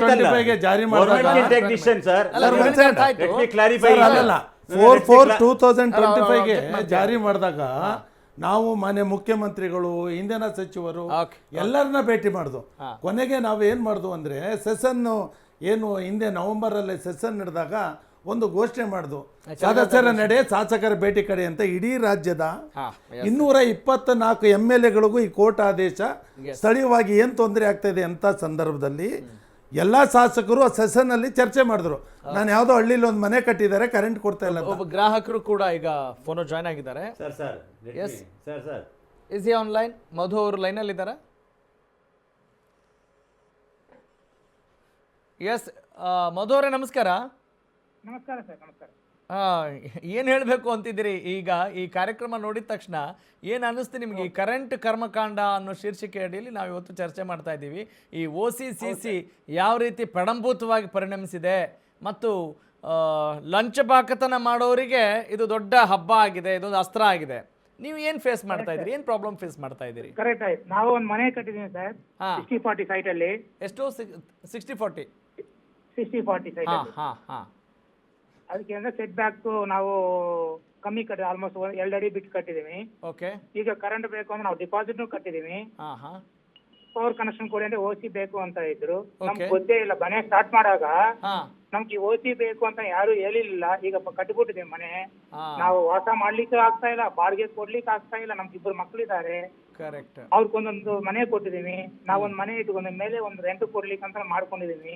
ಓಕೆ. ನಾವು ಮನೆ ಕಟ್ಟುವಾಗ ಅಟ್ಲೀಸ್ಟ್ ಗೊತ್ತಾಗಿದ್ರೆ ಈ ತರ ಆಗ್ತಾ ಇದಪ್ಪ, OC ಇದ್ರೆ ಕರೆಂಟ್ ಬರುತ್ತೆ, ಇಲ್ಲ ಅಂದ್ರೆ ನಾವು ಕಟ್ಟೋದೇ ಇಲ್ಲ. ಎಷ್ಟು ಸಮಯ ಆಯ್ತು ನೀವು ಮನೆ ಕಟ್ಟಿ ಮಧು ಅವರೇ? ನಾವು ಕಟ್ಬಿಟ್ಟು ಆಲ್ಮೋಸ್ಟ್ ಫಿನಿಶ್ ಆಗಿ 1.5 ವರ್ಷ ಆಗ್ತಾ ಇದೆ ಸರ್. 1 ವರ್ಷ ಆಯ್ತು. ಈಗ ಯಾರು ವಾಸ ಮಾಡ್ತಾ ಇಲ್ವಾ ಅಲ್ಲಿ? ವಾಸ ಮಾಡ್ಲಿಕ್ಕೆ ಆಗಲ್ಲ, ನಮ್ ಕರೆಂಟೇ ಇಲ್ಲ ಸರ್. ಇವ್ರು ಟೆಂಪರರಿ ಪವರ್ ಕೊಟ್ಟಿದ್ದಾರೆ. ನಮ್ದು 3 ಕಿಲೋವಾಟ್ ಇದೆ. ಏನ್ ಹೇಳ್ತಾರೆ ಈಗ? ಏನು ಮನೆ ವಾಸ ಇರ್ಬೇಕಂದ್ರೆ ಸಾಕಾಗ್ತಾ ಇಲ್ಲ. ನಮ್ಗೂ ಜಾಸ್ತಿ ಕೊಡಿ ಅಂದ್ರೆ ಜಾಸ್ತಿ ಲೋಡ್ ಕೊಡ್ತಾ ಇಲ್ಲ ಅವರು. ಬಂಡವಾಳ ಹಾಕ್ತೀನಿ, ಲೋನ್ ತಗೊಂಡಿದೀನಿ ಸರ್. ಆ ಲೋನ್ ಕಟ್ಲಿಕ್ಕೆ ನಮ್ ಕೈಯಲ್ಲಿ ಆಗ್ತಾ ಇಲ್ಲ. ಈಗ 3 ಟೈಮ್ ಡಿಫಾಲ್ಟ್ ಹಾಕಿದೀನಿ, ಲೋನ್ ಕಟ್ಲಿಕ್ಕೆ ಆಗಲ್ಲ ಅಂತ ಅಂದ್ಬಿಟ್ಟು. ಈಗ ಗೌರ್ಮೆಂಟ್ ಅನ್ನೋದು ಒಂದು ರೂಲ್ಸ್ ರೆಗ್ಯುಲೇಷನ್ ಮಾಡುವಾಗ ನಾವು ಮನೆ ಸ್ಟಾರ್ಟ್ ಮಾಡಿದ್ವಿ ತಾನೆ, ಅದು ಸ್ಟಾಪ್ ಮಾಡಿ ನಾವು ಹೋಗೋದೇ ಇಲ್ಲ ತಾನೆ. ಅಲ್ಲ ಸರ್, ಅವ್ರು ಏನ್ ಹೇಳ್ತಿದ್ದಾರೆ ಈಗ? ನಿಮ್ಮ ಸಮಸ್ಯೆಗೆ ಸೊಲ್ಯೂಷನ್ ಏನು ಅಂತ ಹೇಳ್ತಾ ಇದ್ದಾರೆ? ನಮ್ ಸೊಲ್ಯೂಷನ್ ಅಂದ್ರೆ ಈಗ ನಮ್ಗೆ ನಾವೈತೆ ಯಾರಾದ್ರೂ ನಮ್ ತರ ಮನೆ ಕಟ್ಟಿದ್ರು ಅವ್ರು ಕರೆಂಟ್ ಕೊಡಿ sir.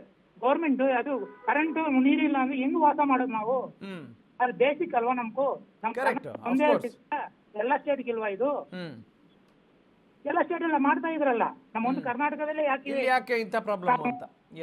S sir, got it sir, thank you. Yes Prabhakar sir. ಈಗ ಒಂದಿನ ಗಮನಿಸ್ಬೇಕು, ಈ ಚರ್ಚೆನಲ್ಲಿ ನಿಮಗೆ ಒಂದು ಮುಖ್ಯವಾದ ಅಂಶನ ಹೇಳೋದಕ್ಕೆ ಇಷ್ಟಪಡ್ತೀನಿ. ಎಸ್ ಸರ್, ಹೇಳಿ.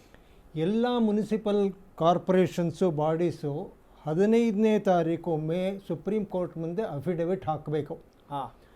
ಈ ಸಬ್ಜೆಕ್ಟ್ನ ನೆಕ್ಸ್ಟ್ ಡೇಟ್ 15th ಮೇ 2026 ಒಳಗೆ ಹಾಕಬೇಕು.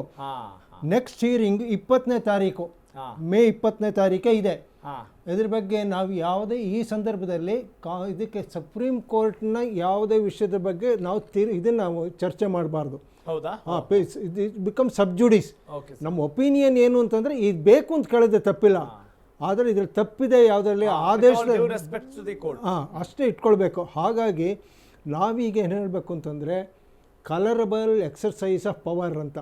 Supreme exercise of power. ಆ ರೋಡಲ್ಲಿ ಹೋಗೋಕ್ಕಾದ್ರೆ ಈ ರೋಡಲ್ಲಿ ಹೋಗ್ತೀನಿ ಅಂತ ಸರ್ಕಾರ ಮಾಡಿರೋದು ಇವ್ರು ಸಾರ್ ಹೇಳಿದ್ದು ಅದನ್ನೇ. It's a colourable exercise of power. Okay, ಈಗ ನಮ್ಗೊಂದು ಪ್ರಶ್ನೆ ಬರುತ್ತೆ ಸರ್. ಒಂದು ಸಣ್ಣ ಕ್ಲಾರಿಫಿಕೇಶನ್ ಮಾಡ್ಬಿಡ್ತೀನಿ. ಹೇಳಿ. ಸುಪ್ರೀಂ ಕೋರ್ಟ್ ಆದೇಶವನ್ನೇ ನಾವೆಲ್ಲೂ ಕೂಡ ತಿರಸ್ಕರಿಸ್ತಿಲ್ಲ. ಚಾನಲ್ ಆಗಲಿ ನಾವಾಗ್ಲಿ ಇವರಾಗ್ಲಿ ಮಾಡ್ತಿಲ್ಲ. ನಾವೇನು ನಾವು ಕೇಳ್ತಾ ಇರೋದು ಏನಂತಂದ್ರೆ ಸರ್, ಅಲ್ಲ ಒಂದು ಸೆಕೆಂಡ್, ನಾವು ಕೇಳ್ತಾ ಇರೋದು ಏನಂದ್ರೆ ಆದೇಶ ಕೊಡ್ತು, ನೀಟ್ ಆರ್ಡರ್ ನೀರು ಕೊಡಬೇಡಿ, ವಿದ್ಯುತ್ ಶಕ್ತಿ ಕೊಡಬೇಡಿ, ಸರಿಯಾಗಿ ಸಕ್ರಮವಾಗಿಲ್ಲ ಅಂತಾರೆ. Fine, fair deal. ಬಟ್ ಇಲ್ಲಿ ಪ್ರಶ್ನೆ ಹುಟ್ಟೋದು ಹೆಂಗೆ ಗೊತ್ತಾ? ನೀವು ಫೇರ್ ಡೀಲ್ ಮಧ್ಯೆ ಏನಿದೆ, ನೀವು ಮಾಡ್ತಾ ಇರೋದೇನು? ಸರ್ಕಾರ ಮತ್ತು ಸರ್ಕಾರ ಸಂಬಂಧಪಟ್ಟ ಇಂಧನ ಮಂತ್ರಿ ಮಾಡ್ತಾ ಇರೋದೇನು? ರಾಜ್ಯ ಮುಖ್ಯಮಂತ್ರಿ ಮಾಡ್ತಾ ಇರೋದೇನು? ಕರೆಕ್ಟ್ ಸರ್, ನಾನು ಕೇಳ್ತಾ ಇದ್ದೀನಿ ಈಗ ಸರ್ಕಾರಕ್ಕೆ ಆಗ್ತಾ ಇರೋ ಸಂಕಷ್ಟ ಏನು? ಯಾಕೆ ಇಷ್ಟೊಂದು ಆಟ ಆಡಿಸ್ತಾ ಇದೆ? ಅಲ್ಲ, ದುಡ್ಡು ಲಂಚಬಾಕತನ ಒಂದು, ಅದು ಸೆಪರೇಟ್. ನಾನು ಕೇಳ್ತಾ ಇರೋದು ಅವರಿಗೆ ಇದನ್ನ ಬಗೆಹರಿಸಲಿಕ್ಕೆ ಏನು ಕಷ್ಟ ಆಗ್ತಾ ಇದೆ? ಹುಂಡಿ ದೊಡ್ಡ ಹುಂಡಿ ಅಂತ. ಹುಂಡಿ ತಿರುಪ್ತಿನಲ್ಲಿ ಹೋದಾಗ ನೀವು ಹಿಂಗೆ ನಿಮಗೆ ಹುಂಡಿನ ದುಡ್ಡು ಹಾಕ್ತಿರೋ? ಹುಂಡಿ ಇದು. ಇಷ್ಟೊಂದು ಕಟ್ಟಡಗಳು ಇಲ್ಲಿ ನೋಡಿ, ಆ ಕಡೆ ಅವರು ಗುತ್ತಿಗೆದಾರರ ಹೇಳ್ಬೇಕು, ಅವರಿಗೆ ಬಹುಶಃ ಚೆನ್ನಾಗಿ ಗೊತ್ತಿರುತ್ತೆ ಲಾಸ್ಟ್ ವರ್ಡ್ಸ್ ಎಷ್ಟು ದೊಡ್ಡ ಹುಂಡಿ ಅಂತ. ಯಾಕೆಂದ್ರೆ ಎಷ್ಟೊಂದು ಕಾನೂನುಗಳು ಈಗ ಚಾಲ್ತಿಯಲ್ಲಿ ಇದಾವೆ, ಅಂದ್ರೆ ಜನಪರವಾಗಿರುವಂತ ಹಲವಾರು ಕಾನೂನುಗಳಿದಾವೆ. ನಮ್ಮ ರಾಜಕಾರಣಿಗಳಿಗೆ ಅವೆಲ್ಲವನ್ನ ಇಂಪ್ಲಿಮೆಂಟ್ ಮಾಡೋದಕ್ಕೆ ಮನಸ್ಸಿಲ್ಲ ಪಾಪ. ಈಗ ಫಾರ್ ಎಕ್ಸಾಂಪಲ್ ಲೋಕಾಯುಕ್ತದಲ್ಲಿ ಲೋಕಾಯುಕ್ತದವರು ಎಲ್ಲ MLAಗಳು ಅವ್ರ ಆಸ್ತಿ ಪಾಸ್ತಿನ ಘೋಷಣೆ ಮಾಡ್ಕೋಬೇಕು ಅಂತ ಒಂದು ಕಾನೂನು ಇದೆ. ನೋಡ್ಕೊಂಡು ಎಷ್ಟು ಜನ ಅವರು ಆಸ್ತಿ ಪಾಸ್ತಿನ ಸುದ್ದಿ ಮಾಡ್ತೀವಿ, ಘೋಷಣೆ ಮಾಡ್ಕೊಂಡಿದ್ದಾರೆ. ಆನೇಕಲ್ ಇಂದ ಮತ್ತೊಬ್ಬ ಗುತ್ತಿಗೆದಾರರು ವಸಂತ್ ಕಾಲ್ ಮಾಡಿದ್ದಾರೆ. ನಮಸ್ಕಾರ ವಸಂತ್ ಅವ್ರಿಗೆ. ನಮಸ್ತೆ ಸರ್. ಸರ್ ಹೇಳಿ, ಏನ್ ಸಮಸ್ಯೆ ಫೇಸ್ ಮಾಡ್ತಾ ಇದ್ರಿ ಈ OCCC ಸಂಬಂಧಪಟ್ಟ ಎಂಬ ಪ್ರಡಂಭೂತ ಬಂದು ಗ್ರಾಹಕರಿಗೆ ಮನೆ ಸುಮಾರು ಈಗಾಗಲೇ ಎಲ್ಲ ನಮ್ಮ ಮಿತ್ರರು ಹೇಳ್ದಂಗೆ ಸುಮಾರು ಒಂದು 8 ರಿಂದ 10 ಲಕ್ಷ ಅಪ್ಲಿಕೇಶನ್ಸ್ ಪೆಂಡಿಂಗ್ ಇದೆ, ಮನೆಗಳು ಪೆಂಡಿಂಗ್ ಇದೆ. ಓಕೆ. ಈಗ ಪ್ಲಾನ್ ಸ್ಯಾಂಕ್ಷನ್ ಕೊಟ್ಟು ಮನೆ ಕಟ್ಟಲಿಲ್ಲ ಅಂದ್ರೆ ಓಕೆ, ಪುರಸಭೆಗೆ ಪ್ಲಾನ್ ಸ್ಯಾಂಕ್ಷನ್ ನಿಲ್ಲಿಸಿ 2014ರಲ್ಲಿ ನಿಲ್ಸಿರೋದು ಪ್ಲಾನ್ ಸ್ಯಾಂಕ್ಷನ್ ಕೊಡೋದನ್ನ, ಸರ್ಕಾರ ನಿಲ್ಸಿರೋದು. ಯಾವುದೇ ಒಂದು ಪುರಸಭೆಯಿಂದ ಪ್ಲಾನ್ ಸ್ಯಾಂಕ್ಷನ್ ಕೊಡಬೇಡಿ ಅಂತ. 12 ವರ್ಷ ಆದ್ರೂ ಪ್ಲಾನ್ ಸ್ಯಾಂಕ್ಷನ್ ಕೊಡ್ತಿಲ್ಲ. ಪ್ಲಾನ್ ಸ್ಯಾಂಕ್ಷನ್ ಕೊಡೋದಿಲ್ಲ ಅನ್ನೋ ಕಾರಣಕ್ಕೆ ಮನೆ ಕಟ್ಟಿದ್ದಾರೆ. ಅವ್ರಿಗೆ ಮನೆ ಕಟ್ಟಿರೋದಕ್ಕೆ ಕರೆಂಟ್ ಕೊಡ್ತಿಲ್ಲ ಈಗ. ಈಗ ಕೊಡ್ಲೇಬೇಕಾಗಿದೆ, ಅವ್ರು ಹೇಳಿದಷ್ಟು ಡಿಮ್ಯಾಂಡ್ ನ ಫುಲ್ಫಿಲ್ ಮಾಡ್ಲೇಬೇಕಾಗಿದೆ ಈಗ. ಮಾಡ್ಲೇಬೇಕಾಗಿದೆ. ಮತ್ತೆ ಓಸಿಯಲ್ಲಿ 2 ತರ ಓಸಿ ಇದೆ, ಒಂದು ಡಿಜಿಟಲ್ ಓಸಿ, ಒಂದು ಮ್ಯಾನ್ಯುಯಲ್ ಓಸಿ. ದುಡ್ಡಿದ್ದವ್ರಿಗೆ ಮ್ಯಾನ್ಯುಯಲ್ ಓಸಿ, ದುಡ್ಡಿಲ್ಲದೆ ಇದ್ದವ್ರಿಗೆ digital OC. Okay okay okay okay, got it. Thank you Vasanth ಅವರೇ, ನಮ್ಮ ಜೊತೆ ಮಾತನಾಡಿದ್ದಕ್ಕಾಗಿ. ಬಹಳಷ್ಟು ವಿಚಾರಗಳು ಇಲ್ಲಿ ಚರ್ಚೆ ಮಾಡಲೇಬೇಕಾಗಿದೆ, but we are running short of time. ಒಂದು ನಾನು ಮಂಡಿಸೋಕ್ಕೆ ಇಷ್ಟಪಡ್ತೀನಿ. ಏನಂತಂದರೆ, ನೀವು ಹೇಳ್ಬಿಡಿ, ಸರ್ಕಾರಕ್ಕೆ ಹೇಳ್ಬಿಡಿ. ಒಂದು ಮನಸ್ಸು ಏನಂತಂದ್ರೆ, ಈಗ ಸರ್ ಈಗ ಬ್ಯಾಂಕಲ್ಲಿ ಒಂದು ಲೋನ್ ತೊಗೊಂಡ್ರಿ ನೀವು ತಿಳ್ಕೊಳ್ಳಿ. ಬ್ಯಾಂಕಲ್ಲಿ ಲೋನ್ ತೊಗೊಂಡಾಗ ಲೋನ್ ಜಾಸ್ತಿ ಆಯಿತು ನಿಮ್ಮದು ತಿಳ್ಕೊಳ್ಳಿ, they offer you one time settlement. Sir, ಇದ್ರ ಜೊತೆಗೆ ನಾವು ವೈಂಡ್ ಅಪ್ ಮಾಡಬೇಕಾಗಿರೋದ್ರಿಂದ ಹೇಳ್ತಾ ಇದ್ದೀನಿ, ಅಲ್ಲಿ ಏನು ಫೇಸ್ ಮಾಡ್ತಾ ಇದ್ದಾರಲ್ಲ ಕಟ್ಟಡ ಮಾಲೀಕರು, ಅವ್ರಿಗೇನು ಹೇಳೋದು, ಅವ್ರಿಗೇನು ಹೇಳಕ್ಕೆ ಇಷ್ಟಪಡ್ತೀನಿ, ಅವ್ರಿಗೇನು ಮೆಸೇಜ್ ಹೇಳಿ. ಈಗ ಏನಂತಂದ್ರೆ, they have to all these people I can also help them legally. ಏನು ಮಾಡ್ಬೋದು ಅವರು ಅಂತಂದ್ರೆ, ಯಾರು ಇದಕ್ಕೆ ನೊಂದವರಿದ್ದಾರೆ, ಬೆಂದವರಿದ್ದಾರೆ, ಅವ್ರುಗಳು ಮಾಂಡಮಾಸನ ಒಂದು ಆದೇಶ ಮಾಡಿಸಿ. ನಮ್ we are not challenging supreme court. Mandamus ಅಂತಂದ್ರೆ ಸರ್ಕಾರಿ ಯಂತ್ರಾಂಗದ ಇರತಕ್ಕಂಥದ್ದು ಮೇಲೆ ನಾವು ತೀರ್ಮಾನ ತೆಗೆದು ಹೈಕೋರ್ಟ್ ತಗೋಬಹುದು. ಅದೊಂದು ಏನು ಮಾಂಡಮಾಸ ಗುತ್ತಿಗೆದಾರರಿಗೆ ಏನು ಹೇಳ್ತೀರಾ? ಗುತ್ತಿಗೆದಾರರಿಗೆ ನಾನು ಈ ವಾಹಿನಿಯ ಮುಖ್ಯಾಂತರ ಮಾನ್ಯ ಮುಖ್ಯಮಂತ್ರಿಗಳು ಹಾಗೂ ಉಪಮುಖ್ಯಮಂತ್ರಿಗಳಿಗೆ ಏನು ಮೊನ್ನೆ ಬಜೆಟ್ ಅಧಿವೇಶನದಲ್ಲಿ ತಾವುಗಳು ಸುದೀರ್ಘವಾಗಿ ಚರ್ಚೆಯನ್ನು ಮಾಡಿದಂಥ ಸಂದರ್ಭದಲ್ಲಿ ಒಂದು ಬಾರಿ ವಿನಾಯಿತಿಯನ್ನು ಕೊಡುವಂಥದಕ್ಕೆ ನಾವು ವ್ಯವಸ್ಥೆಯನ್ನು ಮಾಡ್ತೀವಂತ ವಿರೋಧ ಪಕ್ಷಗಳು ಅದಕ್ಕೆ ಒಪ್ಪಿಗೆಯನ್ನು ಕೊಟ್ಟಿದೆ. ದಯವಿಟ್ಟು ಈ ರಾಜ್ಯದ 16 ಲಕ್ಷ ಗ್ರಾಹಕರ ಹಿತಾಸಕ್ತಿಯನ್ನು ಮನಸ್ಸಲ್ಲಿಟ್ಟು ಇದು ಏನು ಈಗಾಗಲೇ ಕಾರ್ಯಾದೇಶಗಳಾಗಿದೆ ವಿದ್ಯುತ್ ಸಂಪರ್ಕಕ್ಕೆ, ಅವರಿಗೆ ಒಂದು ಬಾರಿ ಕರೆಂಟ್ ಕೊಡೋ ಮುಖಾಂತರ ರಾಜ್ಯದ ಗುತ್ತಿಗೆದಾರರಿಗೆ ಒಂದು ಬೆಳಕಿನ ಕೊಡಬೇಕು ಸರ್. ಪರವಾದಂಥ ಜನಸ್ನೇಹಿ ಅಂತ ಸರ್ಕಾರ ಮಾಡಬೇಕಾಗಿರೋ ಕೆಲಸಕ್ಕೆ ಒತ್ತು ಕೊಡಿ. ಕುಂಟು ನೆಪ ಹೇಳ್ಕೊಂಡು ಮುಂದೆ ಅವ್ರಿಗೆ ಸಾಧ್ಯತೆ ಇದೆ ಇದನ್ನ ನಿವಾರಣೆ, ಸಮಸ್ಯೆ ನಿವಾರಣೆ ಒನ್ ಟೈಮ್ ಸೆಟಲ್ಮೆಂಟ್ ಅದನ್ನ ಮಾಡೋ ಸಾಧ್ಯತೆ ಗ್ರಾಹಕರ ಪರವಾಗಿ ಇದೆ. ಖಂಡಿತ ಇವರು ಸಾರಿ ಹೇಳ್ದಂಗೆ ಇದನ್ನ ಪ್ರೊಲಾಂಗ್ ಮಾಡ್ತಾ ಇದ್ದಾರೆ. ಅವ್ರಿಗೊಂದು ನಿಗದಿತವಾದಂತ ಒಂದು ಸಮಯ ಇಟ್ಕೊಂಡು ಈ ಸಮಯದಲ್ಲಿ ನಾವು ಇದನ್ನೆಲ್ಲವನ್ನ ಬಗೆಹರಿಸ್ತೀವಿ ಅಂತಕ್ಕಂಥ ಒಂದು ಪ್ಲಾನ್ ಇರಬೇಕಿತ್ತು. ಆ ಪ್ಲಾನ್ ಖಂಡಿತವಾಗಿಯೂ ಕಾಣ್ತಾ ಇಲ್ಲ. ಇಲ್ಲದೆ ಹೋದ್ರೆ ದೊಡ್ಡ ಮಟ್ಟದಲ್ಲಿ ಇದು ಹೋರಾಟವನ್ನ ಮತ್ತೆ ನೀವು ಮಾಡ್ತೀರಿ. Okay, thank you all of you. Thanks for joining us. ನಮಸ್ಕಾರ, ಧನ್ಯವಾದ. That's all for now. ನಮಸ್ತೆ.